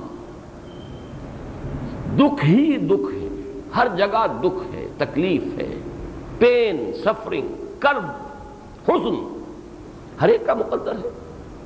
تکلیف جس کو کہا ہے غالب نے کہ قید حیات و بند غم اصل میں دونوں ایک ہیں، موت سے پہلے آدمی غم سے نجات پائے کیوں؟ اور موجودہ جو ایک بڑا ہی ہر دل عزیز فلسفہ ایگزسٹانشلزم، وجودیت، تو کرب وجود، یہ ایگزسٹنس جو ہے یہ خود انسان کے لیے موجب کرب ہے، اس کا ایک احساس ہوتا ہے انسان، اور جو جتنا ذہین انسان ہوگا، جتنا حساس ہوگا، اتنا ہی اس میں کرب زیادہ ہوگا۔ جو حیوانیت سے جتنا قریب ہوگا اتنا ہی وہ بے فکرہ ہوگا اور لاؤبالیانہ مزاج ہوگا، اور جو جتنا کچھ انسانیت کے قریب تر ہوتا جائے گا اس میں فکر مندی اور تشویش اور حزن اور کرب اور یہ فکر، یہ تمام چیزیں پیدا ہوتی چلی جائیں گی۔ اس کے لیے میں نے مثال دی ہے کہ جیسے حیوان ہے، لدو اونٹ، بار برداری کے جانور، گولو کا بیل، آپ تصور کیجئے نوع انسانی کی عظیم اکثریت کمر توڑ دینے والی مشقت کرتی ہے تو 2 وقت کی روٹی بمشکل ملتی ہے۔ وہ کسان جو کام کر رہا ہے، آپ کے آبادی کی عظیم اکثریت جس طریقے سے کہ مئی جون کے مہینوں کے اندر وہ کڑکتی ہوئی گرمی جو ہے، اور وہ فصل جب کاٹتا ہے تو جس طریقے سے گرمی کے بھبکے نکل رہے ہوتے ہیں اس میں سے، کر رہا ہے کام، کس لیے؟ یہ مشقت، یہ محنت۔ وہ مزدور بیچارہ جو اینٹیں اٹھا اٹھا کے جا رہا ہے اوپر، کتنی سیڑھیاں چڑھ کر جو ہے اوپر اینٹیں پہنچا رہا ہے، کوئی کسی لے کر لگا ہوا ہے، کھدائی کر رہا ہے۔ یہ سارا کیا ہے؟ گویا کہ انسان کا یہ کرب، اور یہ کہ اس سے کوئی انسان جی مستثنا نہیں ہے۔ کسی کے لیے ذرا ذہنی کرب زیادہ ہے، تفکرات زیادہ ہیں، جسمانی طور پر عافیت ہے، ایئر کنڈیشن کمرہ ملا ہوا ہے، کار بڑی لمبی سی ہے، لیکن یہ کہ وہ اس کے اعصاب پر جو بوجھ رہتا ہے، یہی وجہ ہے کہ سب سے زیادہ ٹرینکولائزرز کی ضرورت انہی کو ہوتی ہے۔ یہ مزدور جو کام کرتا ہے وہ ایسا پاؤں پھیلا کر سوتا ہے، اسے پتہ ہی نہیں چلتا کہ کب رات جو ہے وہ ختم ہوئی ہے، اور یہ لوگ جو ہیں انہیں چاہیے ہپنوٹکس اینڈ سیڈیٹیوز اینڈ ٹرینکولائزرز، اس کے بغیر نیند نہیں آتی۔ تو یہ انسان کا جو المیہ ہے اس کی یہ پہلی منزل ہے، حیوانات کے ساتھ مشترک ہے۔ لیکن حیوانات کے علاوہ ایک شے ہے اس میں، حیوان کے اندر وہ احساس نہیں ہے جو انسان میں ہے، اسے اپنی اولاد کا دکھ بھی جھیلنا پڑتا ہے، حیوانات کا نہیں ہے۔ وہ چند دن کی بات ہوتی ہے، ابتدا میں بچہ بہت ہی چھوٹا ہے، بس وہ ڈیپینڈنٹ ہے اپنی ماں پر، یا کہیں باپ بھی اس کا کچھ بوجھ اٹھاتا ہو، باقی اس کے بعد اس نے اپنا راستہ لیا۔ اب اس کے ساتھ کیا بیت رہی ہے، اس کا کیا حشر ہوا ہے، وہ مرا ہے، اسے کسی نے چیر پھاڑ کر کھا لیا، انہیں کیا پتا۔ ان کے لیے وہ دکھ نہیں ہے جو کہ اولاد کا دکھ انسان کو دیکھنا پڑتا ہے۔ یہ دکھ اس کا جو ہے واقعتاً مرتے دم تک ختم نہیں ہوتا، اولاد کا، اولاد کی اولاد کا، ان کے مسائل، ان کے مشکلات، ان کے مصائب، اور کبھی کوئی بچہ جو ہے دم توڑ رہا ہے سامنے اور انسان کچھ نہیں کر سکتے۔ گوتم بدھ کے جو مشاہدات تھے ان میں سے یہی بات تو تھی، ایک بچہ دم توڑ رہا ہے، والدین کھڑے ہوئے رو رہے ہیں، کچھ نہیں کر سکتے، قضا ان کے سامنے سے لے کر جا رہی ہے ان کے بچے کو، نہایت پیارا محبوب بچہ لے کر جا رہی، کچھ نہیں کر سکتے۔ جو سورہ واقعہ میں نقشہ کھینچا گیا ہے، وَنَحْنُ أَقْرَبُ إِلَيْهِ مِنْكُمْ وَلَكِنْ لَا تُبْصِرُونَ، جب آتا ہے اذا بلغت الحلقوم وانتم حینئذ تنظرون، جب یہ جان حلق میں آتی ہے، گھنگرو بولتا ہے اور تم کھڑے ہوتے ہو، تمہارا عزیز، تمہارے والد، تمہاری والدہ جا رہی ہے، تمہاری نگاہوں کے سامنے جا رہی ہے، وَأَنْتُمْ حِينَئِذٍ تَنظُرُونَ وَنَحْنُ أَقْرَبُ إِلَيْهِ مِنْكُمْ وَلَٰكِن لَا تُبْصِرُونَ۔ اب یہ کرب حیوانات کو کہاں ہے؟ یہ کرب، یہ رنج، یہ غم، اس کے لیے اب نوٹ کیجئے سورۃ البلد کی آیت، لَقَدْ خَلَقْنَا الْإِنسَانَ فِي كَبَدٍ، ہم نے انسان کو مشقت اور محنت ہی میں پیدا کیا۔ یہ ہر انسان کا مقدر ہے، اور ان کو اگر جوڑیے آپ تو بڑا پیارا وہ مصرع سامنے آ جائے گا کہ جن کے رتبے ہیں سوا، ان کی سوا مشکل ہے۔ لَقَدْ خَلَقْنَا الْإِنسَانَ فِي أَحْسَنِ تَقْوِيمٍ، ہم نے انسان کو بہترین ساخت پر پیدا کیا۔ لَقَدْ خَلَقْنَا الْإِنسَانَ فِي كَبَدٍ، اب یہ جن کے رتبے ہیں سوا، ان کی سوا مشکل ہے، تو کرب اور مشقت اور دکھ اور سروم دکھم، ہر شے جو ہے وہ کرب کا شکار ہے، ہر چیز کے اندر دکھ ہے، حزن ہی حزن ہے، رنج ہی رنج ہے، غم ہی غم ہے۔ لیکن اصل میں جو یہ ہیومن ٹریجڈی کا جو کلائمیکس ہے، نقطہ عروج، وہ بالکل ایک دوسرا ہے، جو حیوان کا مسئلہ نہیں ہے۔ وہ سارا بوجھ اس نے اٹھا لیا، وہ بیل ساری عمر کولو چلاتا رہا یا رہٹ چلاتا رہا، جو بھی ہوا، شام کو کچھ نہ کچھ چارہ ڈال دیا اس کے مالک نے، اس نے کھا لیا، ادھر مرا ادھر ختم ہوئی مشقت۔ لیکن یہاں اصل مشقت مرنے کے بعد شروع ہوگی۔ یا ایھا الانسان انک کادح الی ربک کدحا فملاقیہ، اے انسان تجھے یہ مشقت پر مشقت جھیلتے ہوئے اپنے رب کی طرف تم بڑھ رہے ہو۔ And our hearts, though stout and brave, still like muffled drums are beating funeral marches to the grave۔ اور اس گریو کے بعد اگلی منزل آئے گی، انک کادح الی ربک کدحا فملاقیہ، حضور میں کھڑا ہونا۔ وہ جو اب اگلی 3 صورتوں کو یاد کر لیجئے، یومئذ یصدر الناس اشتاتا لیروا اعمالهم فمن یعمل مثقال ذرۃ خیرا یرہ ومن یعمل مثقال ذرۃ شرا یرہ ان ربهم بهم یومئذ لخبیر ثم لتسألن یومئذ عن النعیم۔ حساب لیا جائے گا تم سے نعمتوں کا، جواب دہی کرنی پڑے گی، کیا کھایا۔ لن تزول قدم ابن آدم حتی یسأل عن 5، عن عمرہ فیما افناہ وعن شبابہ فیما ابلاہ وعن مالہ من این اکتسبہ ومما فیما انفقہ وعما عمل فیما علم۔ 5 باتوں کا حساب دو، پورا ایک ایک لمحے کا حساب دو۔ عمر کہاں گوائی، جوانی کہاں گلائی، مال کہاں سے کمایا تھا، حلال سے کہ حرام سے، خرچ کہاں کیا تھا، عللوں تللوں میں، گلچھروں میں، عیاشی میں، یا ادائے حقوق میں، خیر کے لیے، بھلائی کے لیے، اللہ کے دین کے لیے۔ اور جو علم حاصل ہوا اس میں عمل کتنا کیا، لاؤ حساب، دو حساب۔ قدم ہل نہیں سکیں گے جب تک کہ 5 چیزوں کا حساب نہ لے لیا جائے۔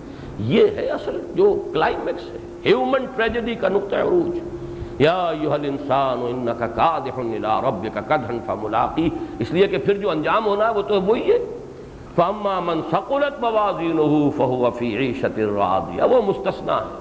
کچھ لوگ ہوں گے، عظیم اکثریت نوع انسانی کی جو ہے وہ تو در حقیقت وَأَمَّا مَنْ خَفَّتْ مَوَازِينُهُ فَأُمُّهُ هَاوِيَةٌ وَمَا أَدْرَاكَ مَا هِيَهْ نَارٌ حَامِيَةٌ۔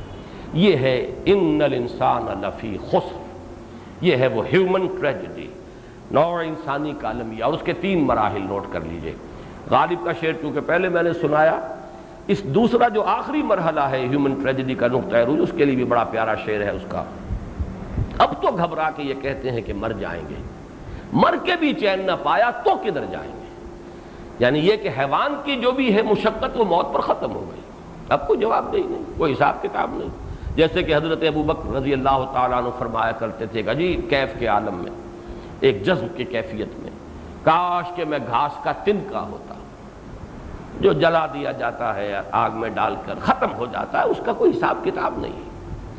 کاش کہ میں درختوں پر چہچہاتی ہوئی ایک چڑیا ہوتا جس کا کوئی محاسبہ نہیں اللہ کی، اور جس پر کہ حضرت عمر جو اپنے آخری وقت میں بھی کانپ رہے ہیں کہ خدا کی قسم جب بیٹے نے کہا ابا جانا آپ کیوں گھبرا رہے ہیں، زانو پر سر رکھ لیا حضرت عمر کا، عبداللہ ابن عمر رضی اللہ تعالی عنہما نے، تو کہا نہیں نیچے ڈالو۔ عرض کیا کہ ابا جانا آپ کیوں گھبرا رہے ہیں، آپ تو عشرہ مبشرہ میں سے۔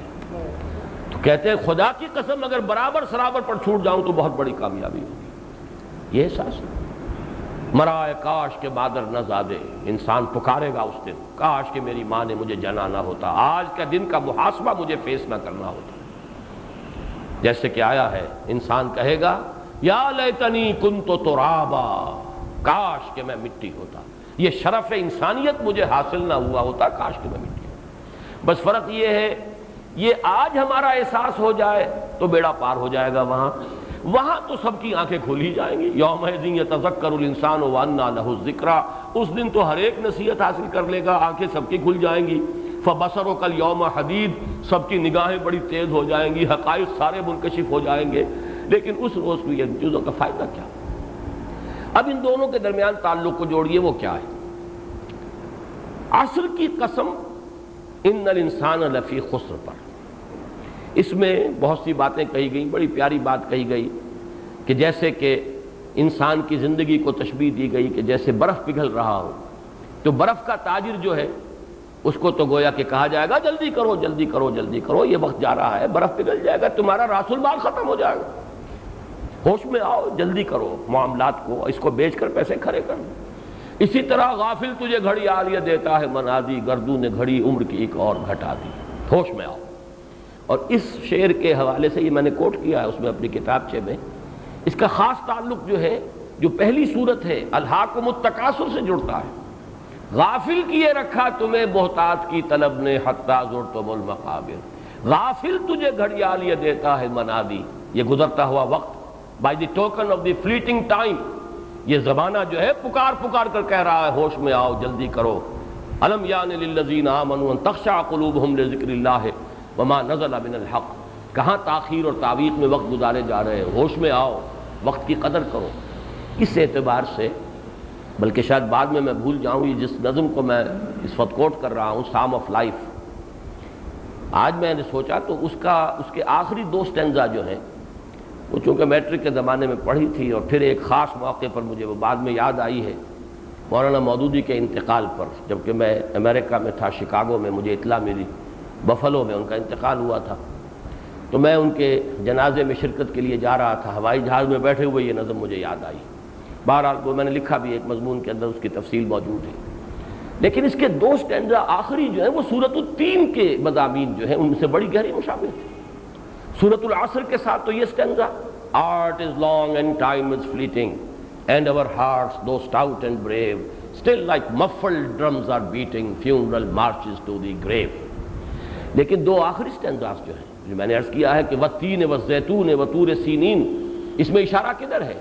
حضرت نوح علیہ السلام، حضرت عیسیٰ علیہ السلام، حضرت موسیٰ علیہ السلام اور حضرت محمد صلی اللہ علیہ وسلم۔ یہی مضمون، lives of great men all remind us we can make our lives sublime and departing leave behind us footprints on these sands of time, footprints that perhaps another sailing over life's solemn main, a shipwrecked and forlorn brother seeing may take heart again۔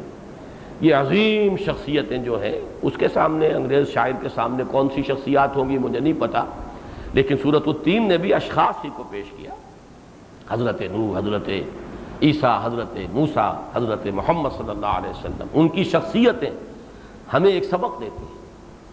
وہ بھی انسان تھے، گلے سرسبد تھے نوع انسانی کے، عالم بشریت ہی سے تعلق تھا، کتنی بلندیوں تک پہنچے ہیں، تو ان سے ہمیں سبق یہ ملتا ہے۔ لقد خلقنا الانسان فی کبد، قرآن مجید نے اس سے قسم کھا کر کس چیز پر قسم کھائی ہے؟ ہم نے انسان کو بہت بلند مقام پر پیدا کیا ہے، بہت اعلیٰ سرشت ہے اس کی، اگرچہ ثم رددناہ اسفل سافلین، باقی بات اصل یہی ہے کہ پھر گرا ہے تو نیچوں سے نیچے گیا، سب سے نیچے گئے، لیکن وہاں بھی یہی ہے کہ یہ عظیم انسان جو ہے، ان کی شخصیتیں ہمیں ایک سبق دیتی ہیں، ہم بھی اپنی زندگیوں کو بلند کر سکتے ہیں۔ وی کین میک اور لائف سبلائم، اور ہم بھی جاتے ہوئے اس دنیا سے and departing leave behind us footprints on the sands of time، اس قدر پیارا لفظ ہے، ہم جاتے ہوئے ریت کے، وقت کے اس ریت پر کچھ اپنے نشان قدم، نقش پا چھوڑ سکتے ہیں۔ اور نقشہ یہ کھینچا گیا کہ جیسے سمندر میں طوفان آ جائے، کوئی جہاز ٹوٹ جائے، شپ ریکڈ، اور وہ کہیں کوئی تختے کے ساتھ لگا ہوا کوئی آدمی جزیرے میں پہنچ جائے، سنسان بیابان جزیرہ ہے، کوئی انسان نہیں، وہاں اگر کسی انسان کے قدم نظر آ جائیں تو اس کی جان میں جان آ جائے گی، انسان ہے اس جزیرے پر، اور وہ اس نقش پا پر چلتا جائے گا کہ کہیں نہ کہیں آبادی میں پہنچ جاؤں گا، کوئی کٹیا مل جائے گی، کہیں نہ کوئی انسان ہوگا۔ تو جیسے اس انسان کی وہ جو ہمت جو ٹوٹی جا رہی تھی، مایوسی، اس میں اس وقت ایک ہمت پیدا ہو جائے گی کہ اسے وہاں پر کوئی نقش قدم انسان کے نظر آ گئے۔ اسی طریقے سے عظیم شخصیتیں جو ہیں ان سے ہمیں سبق ملتا ہے، انہوں نے وقت کے ریت پر، ریگزار وقت پر اپنے نقوش پائے سے ثبت کر دیے ہیں کہ ان سے ہمیں بھی ہمت بن سکتی ہے کہ جب وہ یہاں تک پہنچے، تیرے دیوانے یہاں آئے، یہاں تک پہنچے۔ بڑا پیارا شعر ہے غالباً عرشی بھوپالی کا، سرخیے خار مغیلہ یہ خبر دیتی ہے، تیرے دیوانے یہاں آئے، یہاں تک پہنچے۔ جہاں جہاں یہ نقش پا ہیں اور خون کے دھبے لگے ہوئے ہیں، معلوم ہوتا ہے کہ چاہے پاؤں میں چھالے پڑ گئے تھے اور کانٹوں سے چاہے پاؤں جو ہے زخمی ہو گیا تھا، سرخیے خار مغیلہ یہ بتا دیتی ہے، تیرے دیوانے یہاں آئے، یہاں تک پہنچے۔ تو یہ جو ہے انسان نے جہاں تک رسائی حاصل کی ہے، عظیم شخصیات جو ہیں ان سے انسان یہ سبق حاصل کرتا ہے۔ یہی مضمون ہے والتین والزیتون وطور سینین وہذا البلد الامین لقد خلقنا الانسان فی احسن تقویم۔ بہرحال اس سورہ مبارکہ کی طرف آئیے تو عصر اور ان الانسان لفی خسر کے مابین تعلق کیا ہے؟ دیکھیے یہ وقت کی چادر جو میرے سامنے تصورات ہے وہ بیان کر رہا ہوں، یہ ایک چادر تنی ہوئی ہے ازل سے ابد تک۔ یہی وقت ہے جو چشمدید گواہ ہے قوموں کے عروج اور زوال کا۔ چشمدید اس زمانے نے، گزرتے ہوئے زمانے نے قوم نوح کو ڈوبتے ہوئے اور ہلاک ہوتے ہوئے، غرق ہوتے ہوئے دیکھا ہے۔ یہی زمانہ ہے جس نے قوم ہود کو تباہ و برباد ہوتے ہوئے دیکھا۔ یہ تو چشمدید گواہ ہے، یہ چادر تو ازل سے ابد تک تنی ہوئی ہے، یہ دیکھتا آ رہا ہے۔ می نگریم و می رویم، جیسے کہ وہ ستاروں کے بارے میں کہیں علامہ اقبالی نے کسی نظم میں کہا، ہم دیکھ رہے ہیں، چل رہے ہیں، دیکھ رہے ہیں نوع انسانی کو کیا ہو رہا ہے زمین پر، می نگریم و می رویم، ساتھ ہی چل بھی رہے ہیں اور دیکھ بھی رہے ہیں کہ کیا ہو رہا ہے۔ تو آدم کی پوری سرگزشت، اقوام کا عروج و زوال، عذاب الہی، قوموں کا ہلاک و برباد ہو جانا، تہذیبوں کا ابھرنا اور پھر گر جانا، rise and decline of Roman empire, یہ ساری چیزیں جو ہیں زمانہ چشمدید گواہ ہے، اور یہ گواہ ہے اس پر کہ تمام انسان خسارے میں ہے۔ کیوں کہ آخر کار وہ جو آخرت ہے وہ بھی تو اسی زمانے کا ایک حصہ ہے، اسی میں آئے گی نا۔ جیسے کہ فرمایا گیا ما دامت السماوات والارض، جب تک آسمان اور زمین قائم رہیں گے، تو معلوم ہوا کہ وہ جب تک یہ کون و مکان کا سلسلہ قائم ہے، یہ زمان جو اس کی ایک فورتھ ڈائمنشن ہے یہ بھی اس کے ساتھ ہے۔ چنانچہ آخرت میں جو ہونا ہے، جنت اور دوزخ کا جو حشر ہونا ہے، اور اگر اس وقت بھی وہ کوئی مثالی جنت کہیں ہے اور مثالی آخرت اور دوزخ بھی کہیں ہے، اور ہے اس لیے کہ حضور کو مشاہدہ کرایا گیا، کون سی جنت، کون سی دوزخ، کون آگ میں جل رہے تھے، کن کو عذاب دیا جا رہا تھا۔ ظاہر بات ہے یہ عالم مثال کا مسئلہ ہے، ابھی نوع انسانی کو تو جانا ہے، اس سارے مراحل میں سے گزرنا ہے۔ یہ عالم مثال میں جو جنت اور دوزخ ہے جس کا مشاہدہ محمد الرسول اللہ صلی اللہ علیہ وسلم کو کرایا گیا، یہ زمانہ اس کا بھی چشمدید گواہ ہے۔ تو والعصر ان الانسان لفی خسر، یہ زمانہ گواہ ہے، یعنی زمانے کی قسم، اور قسم کا اصل فائدہ یہ بارہا بیان کر چکا ہوں، گواہی ہے، زمانہ گواہ۔ ہم اللہ کی قسم کھاتے ہیں، یعنی جو بات میں کہہ رہا ہوں وہ سچی ہے، میں اللہ کو گواہ بنا کر کہتا ہوں کہ یہ بات سچی ہے، یا میں وعدہ کرتا ہوں اللہ کی قسم کھا رہا ہوں، اللہ کو گواہ بناتا ہوں، اللہ شہید بیننا و بینکم، اللہ گواہ ہے ہمارے اور تمہارے مابین، یہ قسم کا مفاد ہے۔ تو والعصر ان الانسان لفی خسر۔ اب ہے آخری جو آیت ہے جو اصل ہمارے لیے اصل میں استثناء عملی اعتبار سے، یہ دونوں آیتیں جو ہیں ان کی حیثیت علمی اعتبار سے چونکانے کے لیے بہت مؤثر، تذکر کا وہ پہلو جو ہے، انذار والا پہلو وہ بہت نمایاں، لیکن اب ہمارے لیے سہارا جو ہے امید کا وہ تو یہ تیسری آیت ہے۔ کوئی بچاؤ کی شکل ہے اس خسران عمومی سے، استثناء کوئی ہے، کہیں کوئی راستہ ہے جس سے کہ اس ابدی تباہی اور بربادی سے بچا جا سکے؟ ہاں ہے، الا الذین آمنوا وعملوا الصالحات وتواصوا بالحق وتواصوا بالصبر۔ اب اس کے ضمن میں بھی چند چیزیں جو ہیں وہ تو پچھلی مرتبہ تذکر کے لیول پر تو میں عرض کر چکا ہوں، آج جو چند باتیں عرض کرنی ہیں انہیں نوٹ کر لیجئے۔ در حقیقت یہ چیزیں چار ہیں ہی نہیں، ایک ہی شے ہے جس کے مضمرات کھول کر دکھا دیے گئے۔ جیسے آم کی گٹھلی، اس میں پورا آم کا درخت ہے، آپ نے زمین میں گاڑی، وہ گٹھلی پھٹے گی، دو پتے نکلیں گے شروع میں، یہی پتے ہوتے ہوتے اس میں تنا نمودار ہوگا، یہ بڑھے گا، اسی میں شاخیں آئیں گی، پھر پتے آ جائیں گے اور پھر پھل لگے گا۔ یہ سب کچھ اس گٹھلی کے اندر موجود ہے، لیکن یہ کہ اسی میں سے ظاہر ہوا ہے۔ باہر سے تو پانی گیا ہے اور کچھ غذا بعد میں جاتی رہی ہے۔ شے اصل جو ہے وہ تو آم کا درخت آم کی گٹھلی میں تھا۔ اس اعتبار سے یہ ایمان، عمل صالح، تواصی بالحق، تواصی بالصبر ایک ہی شے۔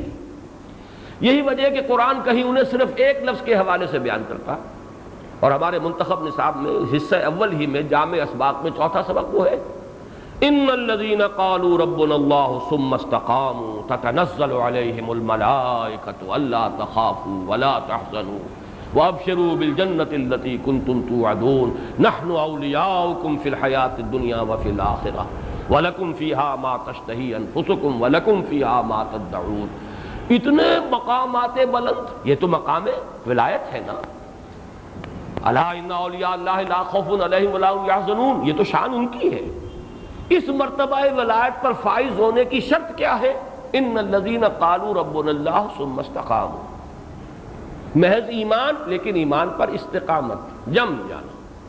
ایمان میں سے بھی کسی اور ایمان کا تذکرہ نہیں کیا، صرف اللہ پر ایمان، اس کی ربوبیت پر ایمان، اعتماد، دل کا ٹھک جانا میرا رب وہ ہے۔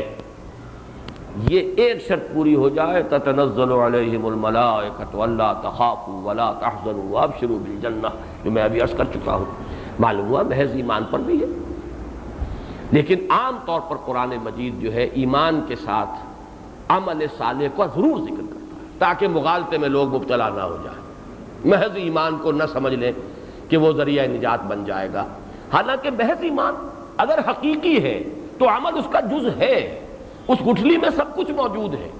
لیکن یہ ہے کہ انسان چونکہ عافیت پسند ہے، بہانہ بنانا چاہتا ہے، گریز کی راہ تلاش کرتا ہے، ذمہ داری سے فرار چاہتا ہے، لہذا وہ کہیں نہ کہیں سے کوئی راستہ نکالتا ہے۔ قرآن نے سد باب کیا ہے، لا یاتیہ الباطل، یہ باطل حملہ آور نہیں ہو سکتا قرآن پر، نہ سامنے سے نہ پیچھے سے۔ یہی وجہ ہر جگہ قرآن مجید میں ایمان کے ساتھ عمل صالح، اور یہ صورت اس اعتبار سے انذار اور کپ کپی طاری کرنے والی اس لیے ہو گئی کہ وہ عمل صالح میں ایک ہے انسان کا انفرادی عمل، انفرادی نیکیاں، عبادات ہے، زہد ہے، طاعت گزاری ہے، سب کچھ ہے، لیکن اس کا جو مشکل مرحلہ ہے حق کا اعلان، حق کی تبلیغ، اور پھر اس پر جو تکلیف آئے اس کو جھیلنا اور اس کی بھی تلقین کرنا کہ جھیلو، برداشت کرو۔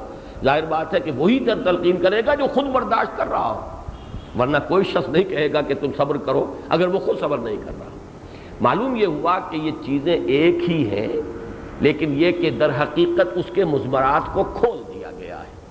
یہ چاروں لازم و ملزوم ہیں، بلکہ یوں کہیے ایک ہی صراط مستقیم ہے جس کے یہ چار سٹیشنز ہیں، چار مقامات ہیں، ایک ہی سوا سبیل، لیکن اس پر یہ سٹیشن آئیں گے لا محالہ۔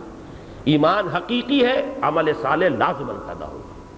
عمل صالح محض سراب نہیں ہے، دھوکہ نہیں ہے، واقعی ہے، حقیقی ہے، اس سے تواصی بالحق اور تواصی بالصبر کی شاخیں لازماً نمودار ہوں گی۔ ہو نہیں سکتا کہ ایمان حقیقی ہو اور عمل صالح اس کے نتیجے کے طور پر وجود میں نہ آئے۔ عمل صالح واقعی ہو، حقیقی ہو، اور کہیں رک جائے اپنی ذات تک کبھی نہیں رکے گا، آگے بڑھے گا، یہی تواصی ہے۔ اس اعتبار سے میں یہ چاہتا ہوں کہ اس میں خاص طور پر ایک مسئلہ جو ایک تو سادہ سی مثال سے میں سمجھایا کرتا ہوں، ان چاروں چیزوں کا ایک ہونا۔ دیکھیے اس کو دینی اصطلاحات سے ذرا علیحدہ ہو کر سوچئے۔ ہر معاملے میں سلیم الفطرت انسان کا رویہ کیا ہوگا؟ کوئی بھی معاملہ ہے، کوئی مسئلہ آپ کے سامنے آ گیا ہے، صحیح روش کیا ہوگی؟ سب سے پہلے آپ اپنی انتہائی کوشش کریں کہ معاملے کی حقیقت اور اس کی تہ تک پہنچے۔ یہ جھگڑا ہے، کوئی مقدمہ ہے، آپ نے ایسے سرسری طور پر فیصلہ کر دیا تو آپ نے بددیانتی کی ہے، آپ نے خیانت کی ہے۔ المستشار و مؤتمن، جس سے مشورہ لیا جائے وہ بھی امین بنایا گیا، جسے حکم بنایا گیا ہو وہ تو گویا کہ بہت بڑی ذمہ داری پر آ گیا ہے۔ لہذا انتہائی جد و جہد کر کے اصل حقیقت تک پہنچے، پھر جو حقیقت سامنے آئے اسے قبول کرے، چاہے کتنی ہی کڑوی ہو۔ وَلَوْ عَلَى الْوَالِدَيْنِ وَالْأَقْرَبِينَ، وہ کیا وَلَوْ عَلَى أَنفُسِكُمْ وَبِالْوَالِدَيْنِ وَالْأَقْرَبِينَ، چاہے وہ بات تمہارے اپنے خلاف جا رہی ہو، تمہارے والدین کے خلاف جا رہی ہو، تمہارے رشتہ داروں کے خلاف جا رہی ہو، لیکن مانو اسے، حقیقت سامنے آئے اور کسی مصلحت سے رخ موڑ لیا، معلوم ہوا فیل ہو گئے۔ اب کردار نام کی کوئی شے نہیں ہے آپ کے پاس، you are failed, utterly failed. الا فی الفتنۃ سقطوا، فتنے میں گر چکے، پڑ چکے، ختم ہو گئے، یہ پہلے ہی قدم پر فیل ہو گئے۔ حق سامنے آیا اور کسی مصلحت یا کسی خوف کی وجہ سے آپ نے اسے قبول نہیں کیا، یہاں ناکام ہو گئے۔ لہذا پہلے یہ کہ حق کی تلاش، پھر اسے قبول کرنا، یہ اس کا منطقی سلیم الفطرت انسان کے لیے سیرت و کردار کا لازمی تقاضا۔ تیسرا، اب اس کا اعلان کرو، چاہے گردن کٹتی ہو اعلان کرنے پر، یہ آپ کے کردار کے ثبوت ہوگا۔ اگر آپ خوف کی وجہ سے دب کر رہ گئے، بیٹھ گئے، معلوم ہوا کہ پھر وہ کردار، یہ پھر وہ ہیومن کیریکٹر نہیں ہے، کیریکٹر لیس انسان، اس کی ریڑھ کی ہڈی نہیں ہے، وہ انسان کہلانے کا مستحق نہیں ہے۔ حق نہ کہہ سکے، حق کا اعلان نہ کر سکے، اور پھر جو آئے برداشت کرو، جھیلو، یہ بالکل ایک منطقی بات۔ اگر نہیں جھیلا، جواب دے گئے، معلوم ہوا ساری جو منزل طے کی تھی آپ نے وہ بھی زیرو ہو گئی۔ اس کو میں اس لیے بیان کر دینا چاہتا ہوں، وقت کم ہے۔ قرآن کہتا ہے کہ قتال سے جس نے پیٹھ موڑ لی، دو استثناء کیے گئے ہیں، متحرفا لقتال اور متحیزا۔ یہ اگر دو شکلیں کے سوا جان بچانے کے لیے بھاگا ہے جو شخص، اس کے سارے اعمال ہفت ہو گئے، ختم ہوا، اس کا ایمان گیا، اس کے عمل صالح گئے، اس کی ساری اب تک کی نمازیں گئی، اس کے ساری نیکیاں ہفت ہو گئی۔ اس لیے کہ یہی تو ٹیسٹ تھا آخری، تمہارے کردار کا تو اصل جو ہے ثبوت یہاں ملنا تھا۔ ثابت قدم رہتے ہو کہ نہیں، جھیلتے ہو کہ نہیں، برداشت کرتے ہو کہ نہیں۔ چاروں چیزیں اس طرح منطقی ہیں، اس طرح لازم و ملزوم، اتنی ایک دوسرے میں پیوست کہ کسی طرح سے بھی عقل سلیم جو ہے ان کو علیحدہ علیحدہ نہیں کر سکتی۔ ہاں، آپ وہ ہندی کی چندی نکالیے، منطقی بحثیں کیجئے، اور کہیں کی جو ہے بال کی کھال اتار کر جو ہے اور اپنے آپ کو بچانے کی کوشش کریں، تو وہ بات دوسری۔ اب میں چاہتا ہوں کہ خاص طور پر اس اعتبار سے کہ ایمان اور عمل کے درمیان ربط و تعلق، جو محاضرات قرآنی اس سال حقیقت ایمان کے موضوع پر ہوئے تھے، ان میں تفصیل سے بیان کر چکا ہوں، وہ تو چونکہ شاید 5 لیکچرز تھے میرے، لیکن یہاں میں صرف اس میں سے جو تیسرا لیکچر تھا درمیانی، اس کی چند باتیں آپ کو بتا رہا ہوں۔ چونکہ ایمان اور عمل ہی کی بات ہے، اصل تواسی بھی ایک عمل ہے، امر بالمعروف نہی عن المنکر عمل ہی ہے نا، حق بات کا اعلان کرنا یہ بھی عمل ہی تو ہے، جھیلنا بھی تو عمل ہی ہے۔ تو شے حقیقت میں جب آپ بوائل ڈاؤن کریں گے تو دو ہی چیزیں رہ گئی، ایمان اور عمل۔ آیا یہ لازم و ملزوم ہے؟ ان کا رشتہ جو ہے اس کی نوعیت کیا ہے؟ آیا عمل ایمان کا جز ہے، ایمان میں داخل ہے یا نہیں، یا یہ ایمان پر کوئی اضافی شے ہے، علیحدہ ہے، اینٹیٹیز جدا ہیں؟ یہ مسئلہ ہے جو ہمارے ہاں علم کلام کے بڑے مشکل مسائل میں سے، اور چونکہ اس میں خاص طور پر امام ابو حنیفہ اور ان کے متبعین رحمہم اللہ، اور دوسری طرف ائمہ ثلاثہ اور محدثین کرام رحمہم اللہ، ان کے موقف میں کچھ فرق ہے جو بعض اعتبارات سے تو بہت نمایاں ہے۔ مثلا ایک طرف یزید و ینقص، ایمان گھٹتا بھی ہے بڑھتا بھی ہے، ایک طرف لا یزید ولا ینقص، نہ گھٹتا ہے نہ بڑھتا ہے، بظاہر بعد المشرقین، زمین و آسمان کا فرق، بظاہر تضاد۔ الایمان تصدیق و اقرار قول، اور ایک یہ کہ الایمان قول و عمل، بڑا فرق ہے۔ اس اعتبار سے میں چاہتا ہوں کہ ذرا، چونکہ اس پر کچھ لوگوں نے، مولانا مفتی جمیل احمد صاحب تھانوی نے میرے اس کتابچے پر، یہ جو سورۃ العصر پہ میں نے لکھا، بڑے اعتراضات کیے، 70 مقامات، وہ سب کسی پر۔ ابھی ہمارے ایک ساتھی ایک عالم دین تنظیم میں آئے تھے تب بھی وہ کتابچہ تو موجود تھا، وہ تو سن 73 سے چھپ رہا تھا، لیکن پھر اسی پر اعتراضات کر کے وہ تنظیم سے علیحدہ ہو گئے۔ اس پر ایک مولانا یوسف بن نوری رحمۃ اللہ علیہ کی طرف سے بھی پورا انہوں نے پڑھا نہیں تھا، کچھ لوگوں نے کچھ نشانات لگا کر ان کو دکھا دیے، اور انہوں نے بھی اس پر مجھ پر ایک تنقیدی شذرہ لکھ دیا تھا بینات میں، اور وہ ان کی زندگی کے آخری ایام تھے۔ میرا ارادہ تھا کہ میں جا کر وضاحت کروں گا، لیکن یہ کہ ان کا انتقال ہو گیا۔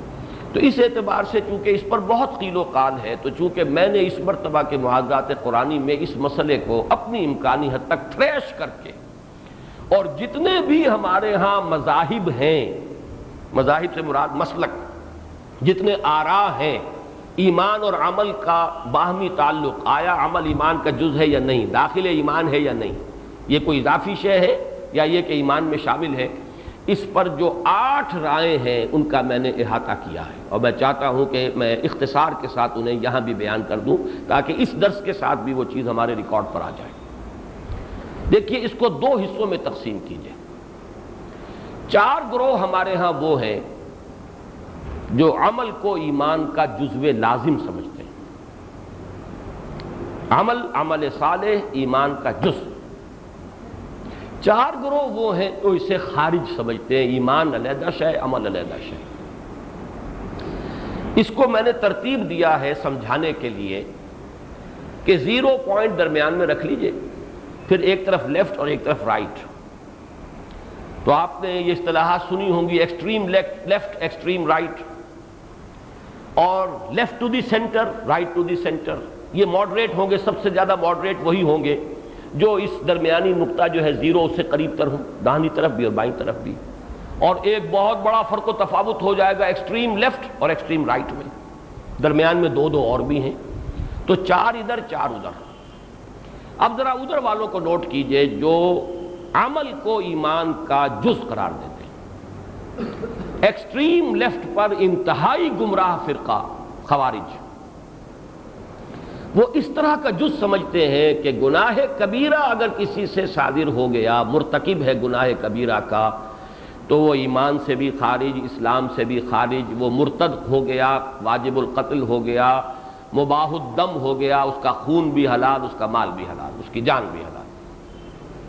یہ ہے ضلوا ضلالا بعیدا، ان کی گمراہی پر امت کا اجماع ہے۔ حالانکہ چونکہ وہ اس انتہائی رائے کے حامل تھے تو نہایت نیک لوگ تھے، نہایت عابد و زاہد لوگ تھے، جن کا نزدیک، جن کا اتنا یعنی ان کا آرٹیکل آف فیتھ ہے کہ عمل ایمان کا جز، تو ان کے عامل ہونے میں کیا شک ہوگا۔ لیکن اس اپنی انتہا پسندی میں صحیح بات بھی جب انتہا کی طرف چلی جاتی ہے تو بہت بڑی گمراہی کا سبب بن جاتی ہے، گمراہ فرقہ۔ اس سے ذرا آئیے، اب ہم چل رہے ہیں داہنی طرف، یعنی یہ کہ یہ ماڈریٹ لیفٹ ہے، یہ معتزلہ ہے۔ معتزلہ یہ کہتے ہیں کہ گناہ کبیرہ کا مرتکب ایمان سے بھی خارج، اسلام سے بھی خارج، لیکن کفر میں داخل نہیں ہوا، لہذا کافر یا مرتد کے احکام کا اجرا نہیں ہوگا اس پر، غنیمت ہے۔ یعنی نظری اعتبار سے خوارج اور معتزلہ کو آپ بریکٹ کر سکتے ہیں، عملی اعتبار سے زمین و آسمان کا فرق ہو گیا، اس لیے کہ جب وہ کفر میں داخل نہیں ہوا، کہیں بیچ میں ہے، اسے منزلۃ بین المنزلتین کہتے ہیں، وہ یہ درمیان میں نو مینز لینڈ ہے، کہیں نہ تو وہ اسلام اور ایمان میں ہے نہ کفر میں، درمیان میں لٹکا ہوا ہے، لہذا کافر کے احکام کا اجرا اس پر نہیں ہو سکتا، وہ مرتد نہیں قرار پا سکتا، اس لیے کہ ابھی کفر میں داخل نہیں ہوا۔ عملی اعتبار سے ان میں دونوں میں زمین و آسمان کا فرق ہو گیا، لیکن نظری اعتبار سے وہ اسے ایمان اور اسلام دونوں سے خارج سمجھتے ہیں۔ انہی کے ساتھ ہے اہل تشیع۔ اہل تشیع اور معتزلہ میں تو بہت ہی قرب ہے، میں نے ان کو علیحدہ بیان کیا ہے تاکہ وہ ان کے ایک علیحدہ اینٹی رہے، ورنہ بہت قرب ہے۔ اب اس کے بعد آئے آپ جو left to the center, moderate اور مرکز سے قریب ترین، یہ ہمارے ائمہ ثلاثہ، امام مالک، امام شافعی، امام احمد بن حنبل اور محدثین کی پوری جماعت، وہ اس کی قائل ہے کہ عمل ایمان کا جز ہے، لیکن گناہ کبیرہ سے ایمان بالکل ختم نہیں ہوتا، کچھ نہ کچھ حصہ اس کا باقی رہ جاتا ہے، وہ اس کی نفی کامل نہیں کرتے۔ اور یہی مضمون جو ہے اسی طرح بڑے شد و مت کے ساتھ امام ابن تیمیہ نے ان کی کتاب ہے کتاب الایمان، بڑی اہم کتاب ہے، اس میں بھی انہوں نے یہی موقف اختیار کیا کہ ایمان کی کوئی نہ کوئی رمق رہ جاتی ہے، لیکن ہے عمل ایمان کا جز، قول و عمل، الایمان قول و عمل و یزید و ینقص، یہ امام بخاری کا موقف ہے، اور یہ صرف امام بخاری کا نہیں، تقریباً تمام محدثین کا۔ اور چونکہ یہ ائمہ ثلاثہ بھی در حقیقت اصحاب حدیث ہیں، امام مالک، امام شافعی، امام احمد ابن حنبل، موطا امام مالک اور مسند احمد ابن حنبل، یہ تو مشہور کتاب ہے حدیث کی، اس اعتبار سے یہ ایک لائن ہے۔ اصحاب الرائے میں امام ابو حنیفہ سید الفقہاء اور پھر ان کے متبعین، اور یوں سمجھیے کہ ماتریدیہ جو کہ ان عقائد کے درجے میں ان کے معاملے میں ان کے ساتھ ہیں، وہ ان کا موقف یہ ہے کہ ایمان علیحدہ ہے، اسلام علیحدہ ہے، البتہ یعنی اسلام نہیں، عمل علیحدہ ہے۔ بد عملی کی سزا انسان کو ملے گی اگر اعمال کا پلڑا جو ہے برائیوں کا بھاری ہوا نیکیوں کے مقابلے میں، تو چاہے ایمان ہو سزا بھگتنی پڑے گی، البتہ سزا بھگت کر اپنے گناہوں کے مقدار کے مطابق وہ نکال لیے جائیں گے اور جنت میں داخل کر دیے جائیں گے۔ یہ امام ابو حنیفہ کا موقف ہے، یہ رائٹ ٹو دی سینٹر پہ اب ہم آ گئے۔ پھر نوٹ کر لیجئے، ایکسٹریم لیفٹ خوارج، گناہ کبیرہ کا مرتکب، ایمان سے بھی خارج، اسلام سے بھی خارج، کفر میں داخل، مرتد ہو گئے۔ معتزلہ، گناہ کبیرہ کا مرتکب، ایمان سے خارج، اسلام سے خارج، لیکن کفر میں داخل نہیں، لہذا ارتداد کا حکم اس پر نافذ نہیں ہوگا، اجرا نہیں ہوگا اس کا۔ محدثین اور ائمہ ثلاثہ، ایمان عمل کا جز ہے، عمل ایمان کا جز ہے، اور بد عملی سے ایمان کی نفی ہوتی ہے، لیکن نفی کلی نہیں، یعنی اس کے اوپر کوئی کفر کا فتویٰ نہیں لگے گا اور ایمان کچھ نہ کچھ باقی رہتا ہے۔ یہی امام ابن تیمیہ کا مسلک ہے۔ معتزلہ کے ساتھ جوڑ لیجئے تو اہل تشیع کو، اور محدثین کے ساتھ ابن تیمیہ کو رحمہ اللہ۔ اب آئیے رائٹ ٹو دی سینٹر، بلکہ اس میں بھی مناسب ہے کہ ہم ایکسٹریم سے چلیں۔ ایکسٹریم پر کرامیہ ہیں، کرامیہ کا ایکسٹریم رائٹ پر ان کا قول یہ ہے کہ محض جس نے نطق بالشہادتین بھی کر لیا وہ بھی ناجی ہے، بس اس کا حساب کتاب کوئی نہیں ہے، سیدھا جنت میں جائے گا۔ الایمان نطق فقط، اس سے اوپر آتے ہیں مرجیہ۔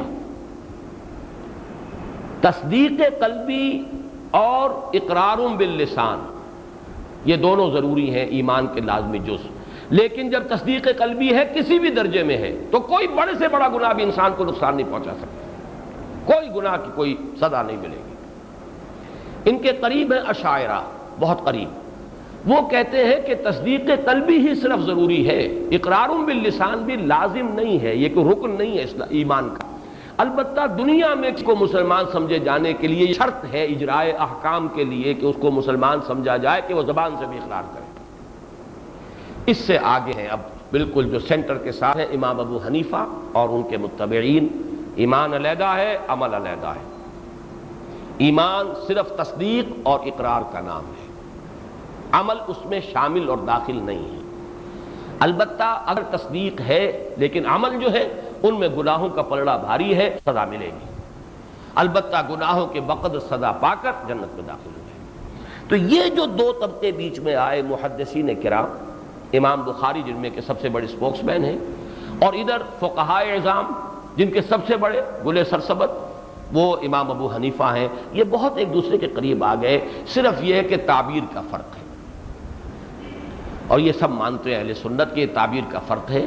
وہ بھی کہتے ہیں کہ ایمان بالکل لیا ختم نہیں ہوتا، اگرچہ احادیث میں تو بالکل لیا نفی ہے، لا یؤمنو واللہ لا یؤمنو واللہ لا یؤمنو، قیل من یا رسول اللہ، قال الذی لا یامن جارہ بوائقہ، وہ شخص کہ جس کی ایذا رسانی سے اس کا پڑوسی چین میں نہیں ہے وہ مومن نہیں ہے، خدا کی قسم مومن نہیں ہے، خدا کی قسم مومن نہیں۔ لیکن یہ کہ وہ بھی کہتے ہیں کہ وہ تصدیق بالکل ختم نہیں ہوتی، رہتی ہے، کچھ نہ کچھ ایمان رہتا ہے، اس اعتبار سے وہ نفی کلی نہیں ہے۔ یہ جو مختلف مسلک ہیں، اب میں اس میں وہ بات عرض کر رہا ہوں جو اللہ کے فضل و کرم سے آج سے 18 برس قبل ان تمام معاملات کی تعبیر کا ایک نیا انداز ہے جو سامنے آیا، اور میں آج کی تاریخ میں پہلے سے کہیں زیادہ انشراح صدر کے ساتھ کہہ رہا ہوں کہ وہ تعبیر صحیح ترین ہے، اور وہ نتیجے کے اعتبار سے امام ابو حنیفہ کی تعبیر اور امام بخاری کی تعبیر دونوں کو جمع کرنے والی ہے، اور اس سے احادیث کے اندر جو انذار کی شدت ہے وہ بھی برقرار رہتی ہے، اور یہ بھی کہ دنیا میں کسی کو کافر نہ قرار دیا جائے، جو امام ابو حنیفہ کے مسلک کا حاصل ہے کہ صرف عمل کی بنیاد پر کسی کی تکفیر نہیں ہوگی، گناہ کبیرہ کا مرتکب کافر نہیں ہوتا، گناہ گار ہے، یہ وہ بھی اس کے اندر موجود ہے۔ اور وہ یہ ہے کہ ایمان کے دو ایسپیکٹس سامنے رکھے جائیں۔ ایک ایمان ہے دنیا میں جس کو ایمان سمجھا جائے، جس کی بنا پر دنیا میں کسی کو مسلمان سمجھ کر اس کے اوپر جو اجرائے احکام ہے ایک مسلمان کے، وہ سب کے سب اس پر جاری کیے جائیں، اسے حقوق حاصل ہو جائیں ہمارے معاشرے میں، یہ مسلمان ہے۔ اس کا تعلق صرف اقرار باللسان سے ہے۔ کہنے کو آپ کہہ دیجئے تصدیق و اقرار، لیکن تصدیق قلبی جو ہے وہ دنیا میں تو ہم نہیں دیکھ سکتے کسی کے ہاں ہے یا نہیں ہے، لہذا وہ ایک نظری سی شے ہے، صرف کہنے کے درجے میں ہے۔ دنیا میں کوئی قاضی کوئی مفتی جو ہے دل میں جھانک کر دیکھ نہیں سکتا، لہذا صحیح بات یہ ہے کہ قول اقرار پر فیصلہ ہوگا، اس کا اقرار کیا ہے، اس کا بیان کیا ہے، کہتا کیا ہے۔ کوئی بات وہ کہتا ہے ایسی کہ جو ایمان کے منافی ہے تو تکفیر کر دیجئے، اس لیے کہ نماز کا تارک جو ہے وہ کافر نہیں ہوگا، نماز کا منکر کافر ہو جائے گا۔ لہو آخرہ، تو میں عرض رہا تھا کہ یہ جو تعبیر ہے، ایک ہے وہ ایمان، قانونی ایمان جو معتبر ہے اس دنیا میں، اس میں تصدیق بالقلب سرے سے زیر بحث نہیں آئے گا، اقرار۔ اسی لیے اسلام کو جہاں پر بنی الاسلام علی خمس، وہاں لفظ ایمان نہیں لائے، بلکہ شہادت اللہ الہ الا اللہ وان محمد رسول اللہ واقام الصلاۃ وایتاء الزکوٰۃ وصوم رمضان وحج البیت۔ تصدیق بالقلب جو ہے وہ اس دنیا میں ہماری تحقیق و تفتیش کا موضوع بن نہیں سکتی، اس پر کوئی حکم ہم لگا نہیں سکتے۔ البتہ آخرت میں جو ایمان معتبر ہوگا اللہ کے ہاں، وہ علیم بذات الصدور ہے، حصل ما فی الصدور ان ربہم بہم یومئذ لخبیر۔ وہ وہاں ایمان معتبر ہوگا جو ایمان دلی یقین والا ایمان ہو، اس کی کوانٹٹی علیحدہ ہے، اس کی مقدار بالکل علیحدہ شے ہے۔ کتنا ایمان، ایمان ابو بکر کا اور ایمان ایک دوسرے خود صحابہ میں سے کسی دوسرے صحابی کا فرق ہوگا، ایمان صحابہ کا اور پھر بعد کے لوگوں کا زمین و آسمان کا فرق ہوگا۔ آج کے لوگوں میں بھی ایمان کے فرق و تفاوت ہوں گے، وہ کوانٹٹی کا مسئلہ ہے، لیکن یہ ہے کہ بہرحال وہی ایمان معتبر ہوگا جو دل کے اندر موجود ہو، تصدیق بالقلب کے ساتھ، اور وہ اللہ جانتا ہے، وہاں اس کے مطابق فیصلے ہوں گے۔ ایمان ہے تو وہ عمل جو ہے اس کا وہ کوئی قابل موزون قابل وزن شے ہوگا، وہ ورنہ کوئی وزن اس کا ہے ہی نہیں، لہذا وہاں فیصلہ ہوگا تصدیق بالقلب کے حوالے سے۔ اس کے اعتبار سے وہ صحیح ہے، وہ گھٹتا بھی ہے بڑھتا بھی ہے، اس کے حوالے سے وہ احادیث موجود رہیں گی اپنے اصل پر، لا یؤمنو واللہ لا یؤمنو واللہ لا یؤمنو، خدا کی قسم وہ مومن نہیں ہے، خدا کی قسم وہ مومن نہیں۔ یہاں اگر کامل کا لفظ ہم ایڈ کر دیتے ہیں تو سارا زور ختم ہو گیا حدیث کا۔ اور میں نے اپنے محاضرات میں کوٹ کیا تھا کہ مولانا منظور احمد نعمانی نے بڑی وضاحت سے ساتھ لکھا ہے کہ اس میں تامن کا لفظ جو ہے وہ ایڈ کرنا جو ہے وہ بڑی بے ذوقی کی بات ہے، اور واقعہ ہے کہ میرے نزدیک تو توہین رسالت ہے، گویا کہ حضور کو عربی نہیں آتی تھی کہ وہ اس کو بیان کر سکتے۔ جب آپ کہہ رہے ہیں نہیں ہے مومن، نہیں ہے مومن، نہیں ہے مومن، تو نہیں ہے مومن، لیکن اس کی بنیاد پر دنیا میں فیصلہ نہیں کر سکتے ہم، یہ فیصلہ وہاں ہوگا، لہذا آدمی کانپ جائے گا، لرز جائے گا، اندر جھانکنے پر مجبور ہو جائے گا، سوچے گا۔ تو مختلف آیات میں بھی جہاں یہ انداز اختیار کیا گیا قرآن مجید کا، اس کی تاثیر ختم ہو جاتی ہے جب آپ وہاں پر کامل ایمان اس کا لفظ ایڈ کر دیں گے، تو کامل ایمان تو کس کا ہوگا؟ لہذا وہ لرزہ کو طاری ہوگا ہی نہیں، رونگٹے کھڑے ہوں گے ہی نہیں، دروں بینی پر انسان آمادہ ہوگا ہی نہیں۔ میں نے بڑے تفصیلی شواہد وہاں پیش کیے تھے محاضرات میں، اس وقت میں صرف اجمالاً عرض کر رہا ہوں۔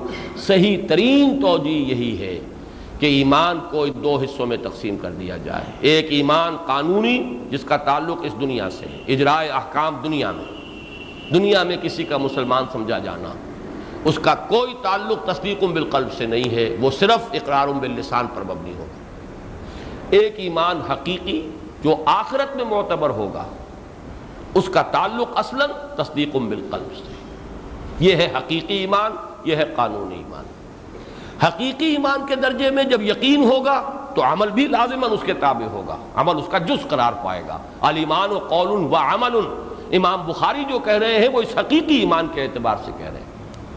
اور الایمان و تصدیق و قول، یا صرف قول اس لیے کہ تصدیق دنیا میں ہم دیکھ ہی نہیں سکتے کہ ہے یا نہیں، یہ موقف صحیح ہے لیکن قانونی ایمان کے اعتبار سے جس پر دنیا میں فیصلے کیے جائیں.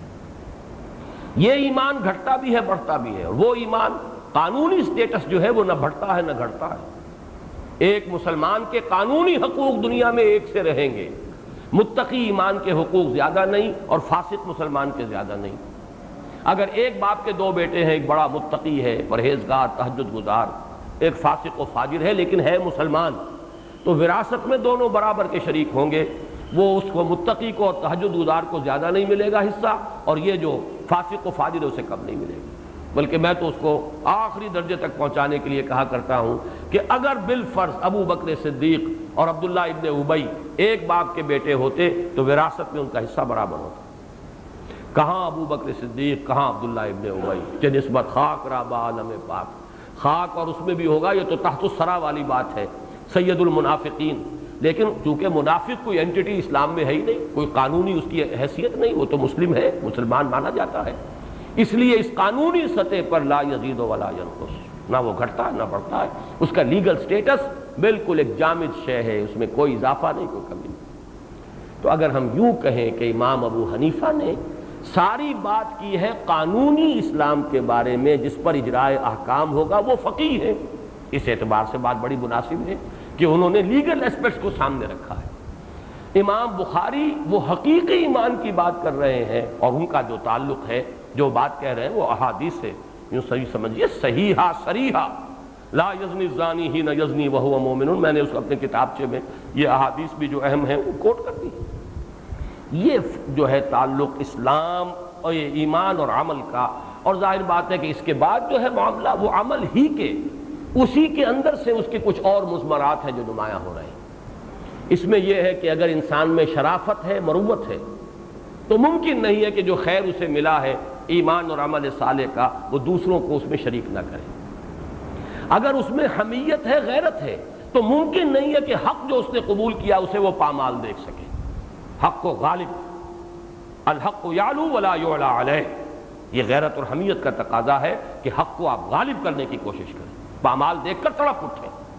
اور شرافت اور حمیت کا تقاضا ہے، جیسے کہ حضور نے فرمایا لا یؤمن احدکم حتی یحب لاخیہ ما یحب لنفسہ، تم میں سے کوئی شخص مومن نہیں ہو سکتا جب تک کہ وہ اپنے بھائی کے لیے بھی وہی شے پسند نہ کرے جو اس نے اپنے لیے پسند کی ہے. آپ نے اپنے لیے ایمان، اسلام، ہدایت کی راہ کو اختیار کی ہے، پسند کی ہے، وہ یہ سب کے اندر تقسیم کیجئے، شریک کیجئے. Share it with your friends and relatives and the humanity at large, ان کے ساتھ ان کو تقسیم کیجئے. تو یہی ہے تواصی بالحق اور تواصی بالصبر. تو تواصی بالحق اور تواصی بالصبر کو میں نے 3 چیزوں کے حوالے سے بیان کیا. ایک تو یہ فزیکل لا ہے، جہاں آگ ہوگی حرارت پھیلے گی. اگر واقعی آپ میں ایمان ہے اور عمل صالح حقیقی ہے، دکھاوے کا نہیں ہے، آپ کے وجود سے یہ ایمان اور عمل صالح دوسروں تک بھی پہنچیں گے، لا محالہ پہنچیں گے. یہ فزیکل لا ہے، لا آف دی نیچر. برف کی سل یہاں رکھی ہو، اسے ٹھنڈ پہنچے گی ماحول کے اندر. کیسے ممکن ہے ایمان ہو اور عمل صالح ہو اور حقیقی ہو، آگ کی صورت نہ ہو، آگ ہو اور اس سے ماحول میں حرارت سرایت نہ کرے؟ ناممکن. برف کی سل ہو، وہ کوئی کانچ کا ٹکڑا نہ ہو تو اس سے ٹھنڈ جو ہے، برودت، وہ ماحول میں سرایت نہ کرے؟ ناممکن. تو یہ فزیکل فینومینن بھی ہے. پھر شرافت اور مروت کا تقاضا ہے کہ آپ نے جو چیز اپنے لیے پسند کی ہے، آپ کی شرافت اور مروت کا تقاضا ہے، اسے لوگوں تک پہنچائیے. اور اس میں الاقرب فالاقرب، جس سے جتنی زیادہ محبت ہے اتنا ہی اس کو اس کی طرف بلانے کی کوشش کریں. قوا انفسکم واہلیکم نارا وانذر عشیرتک الاقربین، الاقرب فالاقرب، الاہم فالاہم. اور یہ کہ اگر غیرت اور حمیت ہے انسان میں، تو وہ جو حق کی حمیت اور حق کی غیرت ہے، اسے مغلوب دیکھ کر آدمی پر زندگی جو ہے وہ اجیرن ہو جانی چاہیے. اس کا جینا اور مرنا، ان صلاتی و نسکی و محیای و مماتی للہ رب العالمین، یہ اس کے منطقی تقاضے ہیں.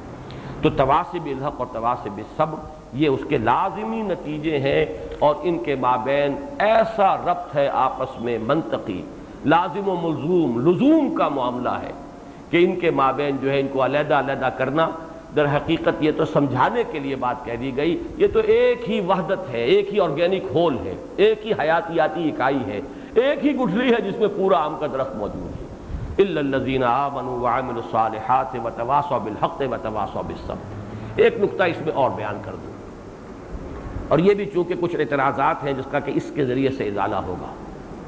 بعض لوگ کہتے ہیں کہ اگر تم یہ کہتے ہو کہ سورۃ العصر میں کامیابی کے کم سے کم لوازم بیان ہوئے تو زیادہ سے زیادہ اور کیا ہوں گے؟ ایمان بھی آ گیا، عمل صالح بھی آ گیا، تواصی بالحق بھی آ گیا، تواصی بالصبر بھی، اور کیا رہ گیا؟ پھر اونچے مراتب کن کے ہوں گے؟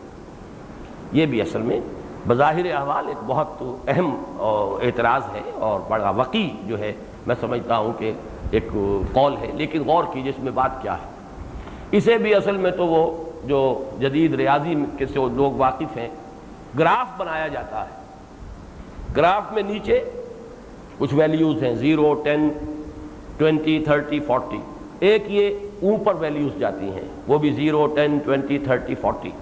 اس کو اب اس کے حوالے سے سمجھیے، ایک بیس لائن ہے ایمان۔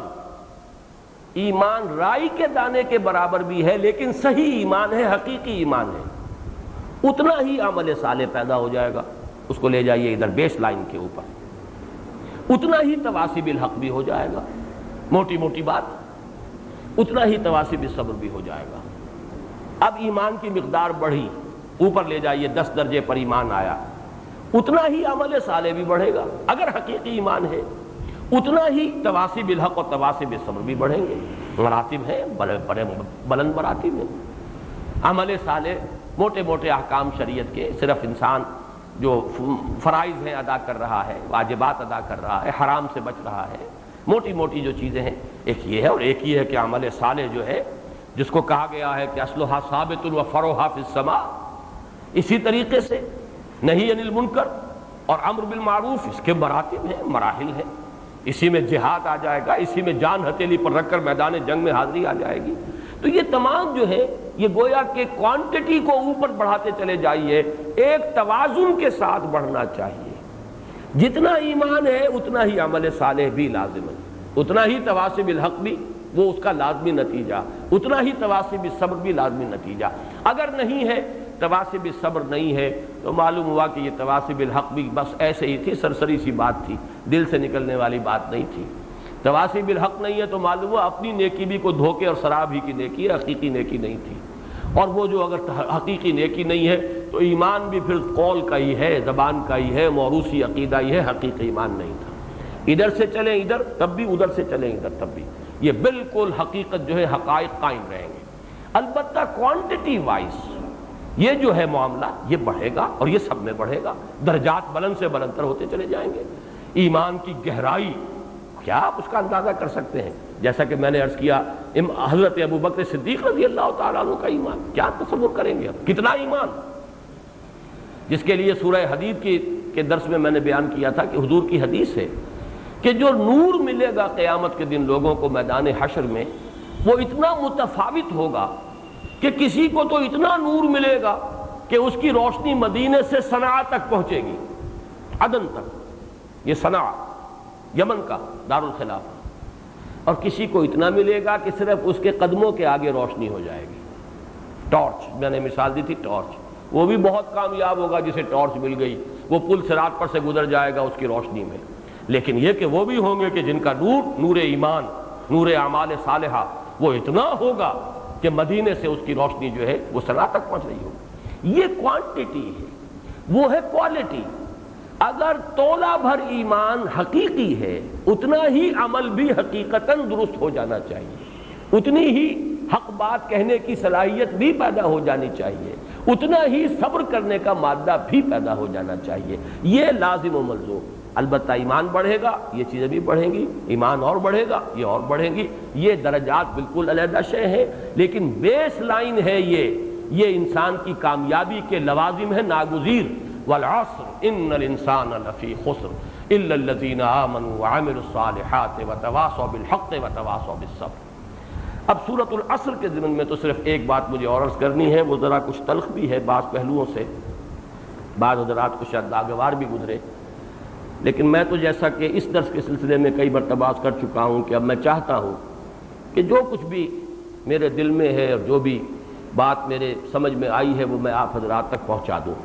اب کہاں یہ درس کا سلسلہ اگر دوبارہ شروع ہو بھی گیا تو کہاں امید کر سکتا ہوں میں کہ میں پھر اس طرح یہاں پہنچ سکوں گا۔ غالباً یہ 20 سال میں ہم یہ شروع سے درس جو ہمارا تسلسل سے چل رہا ہے وہ اب کہیں 20 سال میں جا کر پہنچے ہیں یہاں۔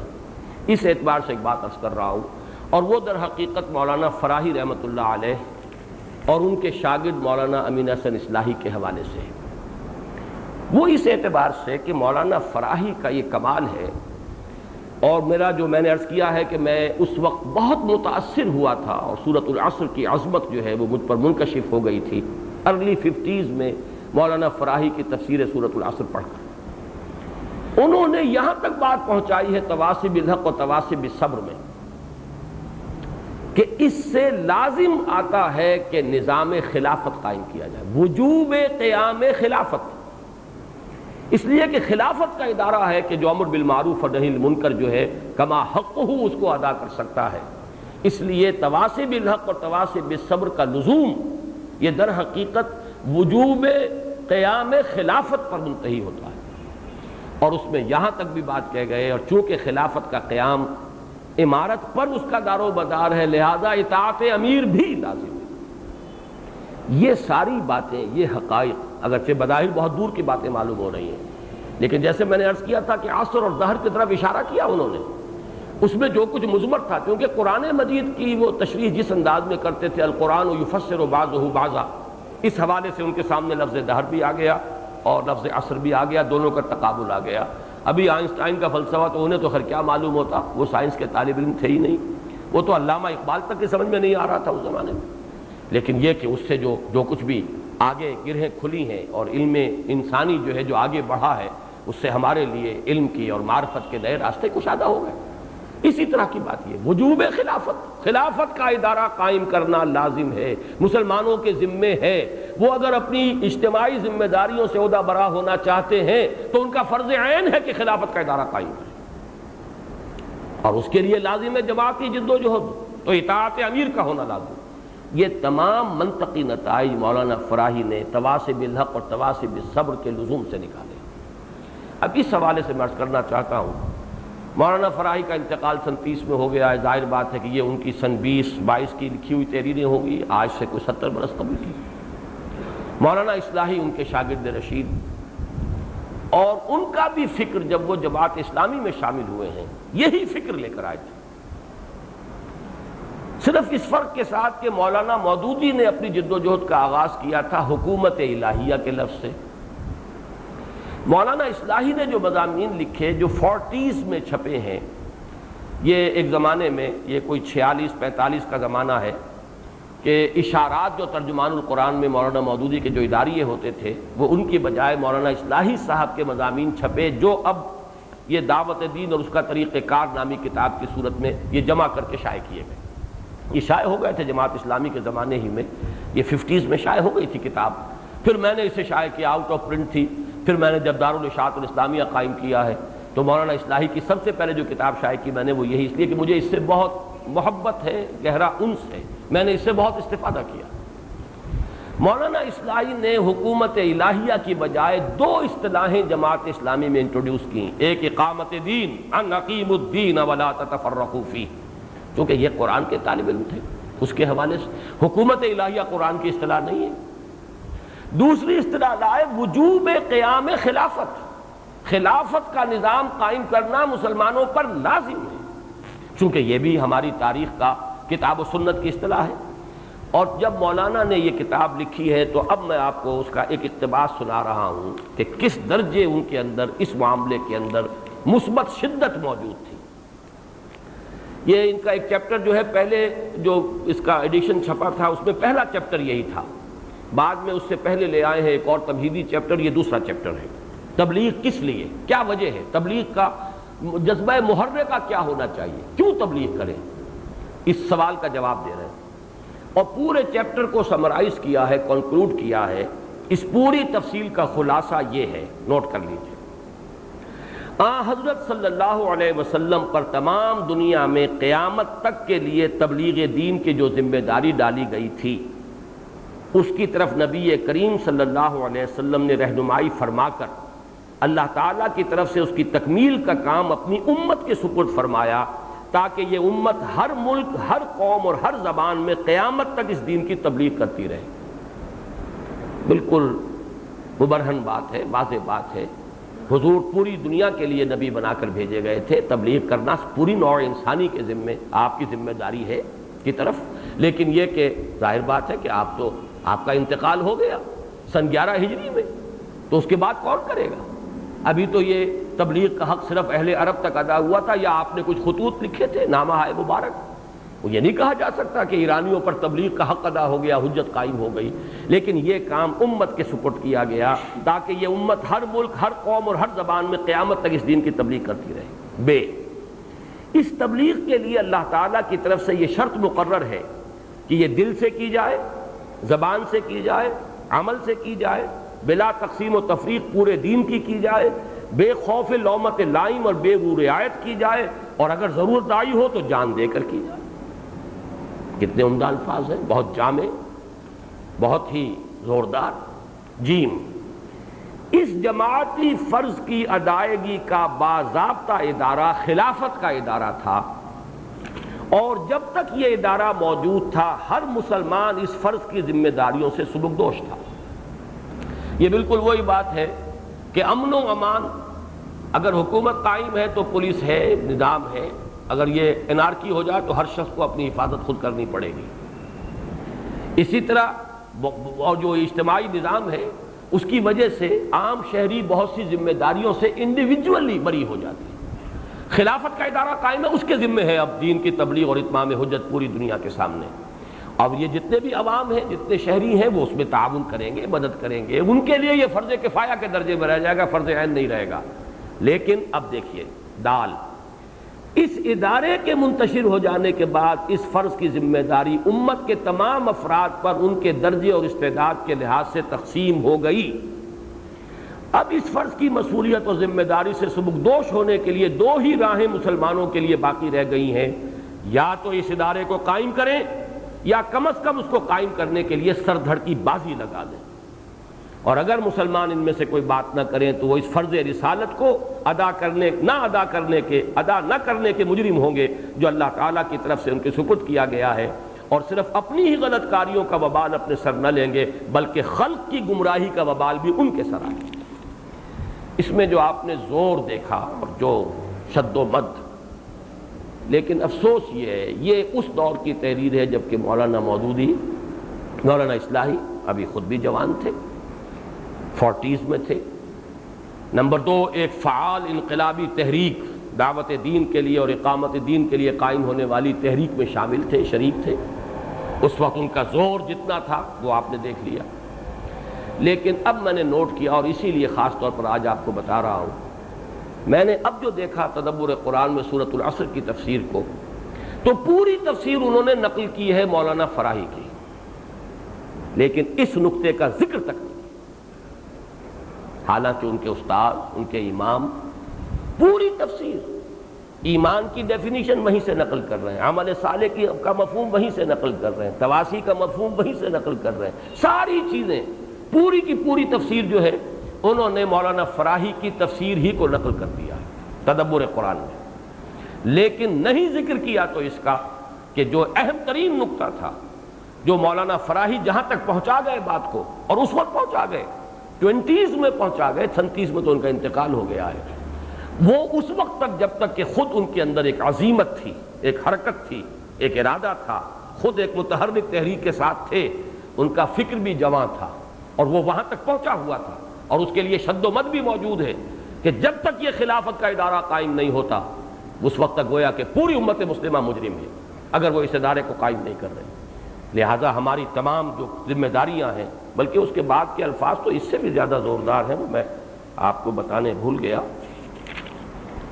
اس سے معلوم ہوا کہ تبلیغ کی اصل محرک در حقیقت اس فرض عظیم کا احساس ہے جو مسلمانوں پر اللہ تعالیٰ کی طرف سے ڈالا گیا ہے، اور اس میں جو چیز بطور مطمع نظر اس وقت پیش نظر رکھنی ہے وہ یہ کہ وہ نظام دعوت خیر پھر وجود میں آ جائے جو خلق کو اللہ کے دین کی راہ بتا سکے اور دنیا پر اتمام حجت کر سکے، جب تک یہ چیز دنیا میں موجود نہیں ہے، ہر مسلمان کا سب سے مقدم اور سب سے بڑا اور سب سے اعلیٰ مقصد یہی ہے کہ اس کو وجود میں لانے کے لیے جو کچھ کر سکتا ہے کرے۔ اسی کے لیے ہر مسلمان کو سونا اور جاگنا چاہیے، اسی کے لیے کھانا اور پینا چاہیے، اسی کے لیے مرنا اور جینا چاہیے۔ اس کے بغیر مسلمانوں کی زندگی خدا کے منشا کے بالکل خلاف ہے۔ اور اب میں نے نوٹ کیا ہے کہ سورہ عصر کی تفسیر میں اس نقطے کا کوئی حوالہ نہیں، کوئی تذکرہ نہیں۔ اس کی وجہ کیا ہے؟ دیکھیے دو اسباب اس کے جو میرے سامنے آئے۔ ایک تو عام سبب بھی ہے، قرآن مجید نے اصول کلیہ بیان کیا ہے، اصول کلی وَمَن نُعَمِّرْهُ نُنَكِّسُ فِي الْخَلْقِ۔ اب وہ 80s کے بھی آخری حصے میں پہنچے ہوئے، جب یہ تفسیر لکھی ہے تو یہ 76 برس کے تھے جب سورۃ العصر کی تفسیر لکھی۔ معلوم ہوا کہ وہ بڑھاپے کے ساتھ ہی انسان کے فکر پر بھی کوئی اضمحلال آ سکتا ہے، لیکن چونکہ انہوں نے یہ تفسیر لکھی ہے ساری کی ساری مولانا فراہی کی تفسیر سے ماخوذ، پھر یہ نقطہ کیوں نہیں لکھا؟ یہ سوال پھر بھی باقی رہ جاتا ہے، اور اس کا جواب صرف ایک ہے، علامہ اقبال نے اسے خوب بیان کیا ہے، نہ ہو نومید نومیدی زوال علم و عرفاں ہے۔ انسان میں جب مایوسی آتی ہے، مایوسی کی وجہ سے تعطل آ جاتا ہے، خود کچھ نہیں کر پاتا، کچھ کرنے کی ہمت نہیں پاتا، اس بات کو بھی اب وہ بیان کرنے سے رک جاتا ہے، اور اس کے اندر اپنے تصورات کے اندر بھی ترمیم کر لیتا ہے۔ آج ان کے حوالے سے بات کہی جا رہی ہے، بعض لوگ جو ان کے نمائندے ہونے کے مدعی ہیں، اقامت دین کوئی فرض نہیں ہے، یہ خامخواہ ڈھکوسلا بنا لیا گیا ہے، جماعت قائم کرنا کوئی ضروری نہیں ہے، یہ خامخواہ ہی بس پڑھنا پڑھانا سیکھنا سکھانا درس و تدریس۔ یہ ساری چیزیں آج در حقیقت نہ ہو نومید نومیدی زوال علم و عرفاں ہے، امید مرد مومن ہے خدا کے رازدانوں میں۔ جب انسان پر مایوسی بددلی، جماعت سے علیحدہ ہو کر کوشش کی انہوں نے کہ کوئی جماعت بنا لیں، نہیں بنا سکے، لیکن یہ کہ انگور کھٹے ہیں یہ مان لینا بڑا مشکل ہوتا ہے کہ ہماری کمزوری ہے، ہماری کم ہمتی ہے، بلکہ انگوروں کو کھٹا کہنا آسان ہے نہیں۔ یہ خامخواہ کہتے ہیں جس کو عشق خلل ہے دماغ کا، یہ خامخواہ فطور ذہنی ہے، یہ اقامت دین کی فرضیت اور جماعت بنانا اور جد و جہد کرنا اور اسلامی انقلاب، یہ تو صرف ایسے ہی ذہن کی تراشیدہ چیزیں ہیں، دین سے ان کا کوئی تعلق۔ آج یہ تصور وہ اگرچہ صحیح الفاظ میں اس طرح بیان نہیں کر رہے، لیکن ان کے نمائندے یہ بیان کر رہے ہیں۔ اس کتاب کے بارے میں جب ان سے کہا گیا کہ کیا آپ نے اس پر نظر ثانی کر لی ہے، اس کے نظریات سے آپ نے کوئی رجوع کیا، تو کہتے ہیں نہیں، لیکن اس شخص کی نفی بھی کرنے کو تیار نہیں جو کہہ رہا ہے کہ مولانا اپنے نظریات کی جو ہے وہ اس کے اندر ترمیم کر چکے ہیں۔ تو یہ میں نے چاہا کہ آپ کو نوٹ کرا دوں، اور اس کے لیے میں ایک اور حوالہ دے رہا ہوں۔ مولانا مودودی مرحوم نے بہت خوبصورت بات کہی ہے، بڑی قیمتی بات کہی ہے تفہیم القرآن کے مقدمے میں۔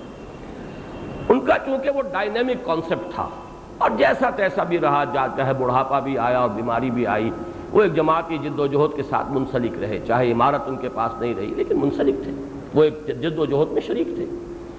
انہوں نے جو بات لکھی ہے تفہیم القرآن کے مقدمے میں، جو بہت قیمتی بات ہے، وہ یہ ہے کہ قرآن ایسی کتاب نہیں ہے جس سے کہیں کسی اپنے بڑے آراستہ پیراستہ ڈرائنگ روم میں بیٹھ کر یا اپنے بڑے ہی مرصع مسجع کو اسٹڈی روم ہو، کتابوں کی لگی ہوئی ہوں الماریاں اور بڑی لغات رکھی ہوئی ہوں، کمرے میں بیٹھ کر غور و فکر سے یہ کتاب سمجھ میں نہیں آتی۔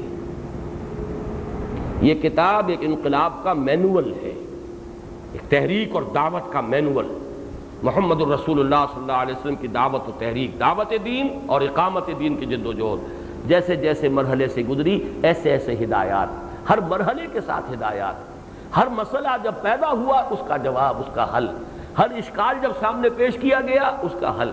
اس طریقے سے جب کوئی شخص جد و جہد کے اندر مبتلا ہوگا تو قرآن اپنے آپ کو منکشف کرے گا۔ اگر اس جد و جہد میں ہی آپ مبتلا نہیں ہیں تو آپ سپاٹ اس کو پڑھتے ہوئے گزر جائیں گے، قیمتی موتی بھی آپ کے سامنے ہوں گے لیکن وہ آپ کی توجہ میں نہیں آئیں گے، آپ کا ارتکاز ہوگا ہی نہیں، اور اس کے اندر اس کی گہرائی میں اترنے کا تو سوال ہی نہیں۔ میں یہ سمجھتا ہوں کہ یہ بہت اہم بات ہے فہم قرآن کے اعتبار سے۔ قرآن صرف لغت کے حوالے سے سمجھنا، اشعار جاہلی کے حوالے سے سمجھ لینا وہ بھی لازمی ایلیمنٹس ہے، قرآن کی زبان ہے، قرآن کی لغت ہے، اشعار جاہلی ہیں، اس دور کا محاورہ ہے، یہ جاننا چاہیے، قرآن مجید کے لیے ہمیں احادیث کی طرف بھی رجوع کرنا ہے، لازماً سمجھنا ہے۔ مستند ترین تفسیر تو قرآن کی وہی ہوگی جو صحیح حدیث ہو محمد الرسول اللہ صلی اللہ علیہ وسلم کی اور مرفوع ہو۔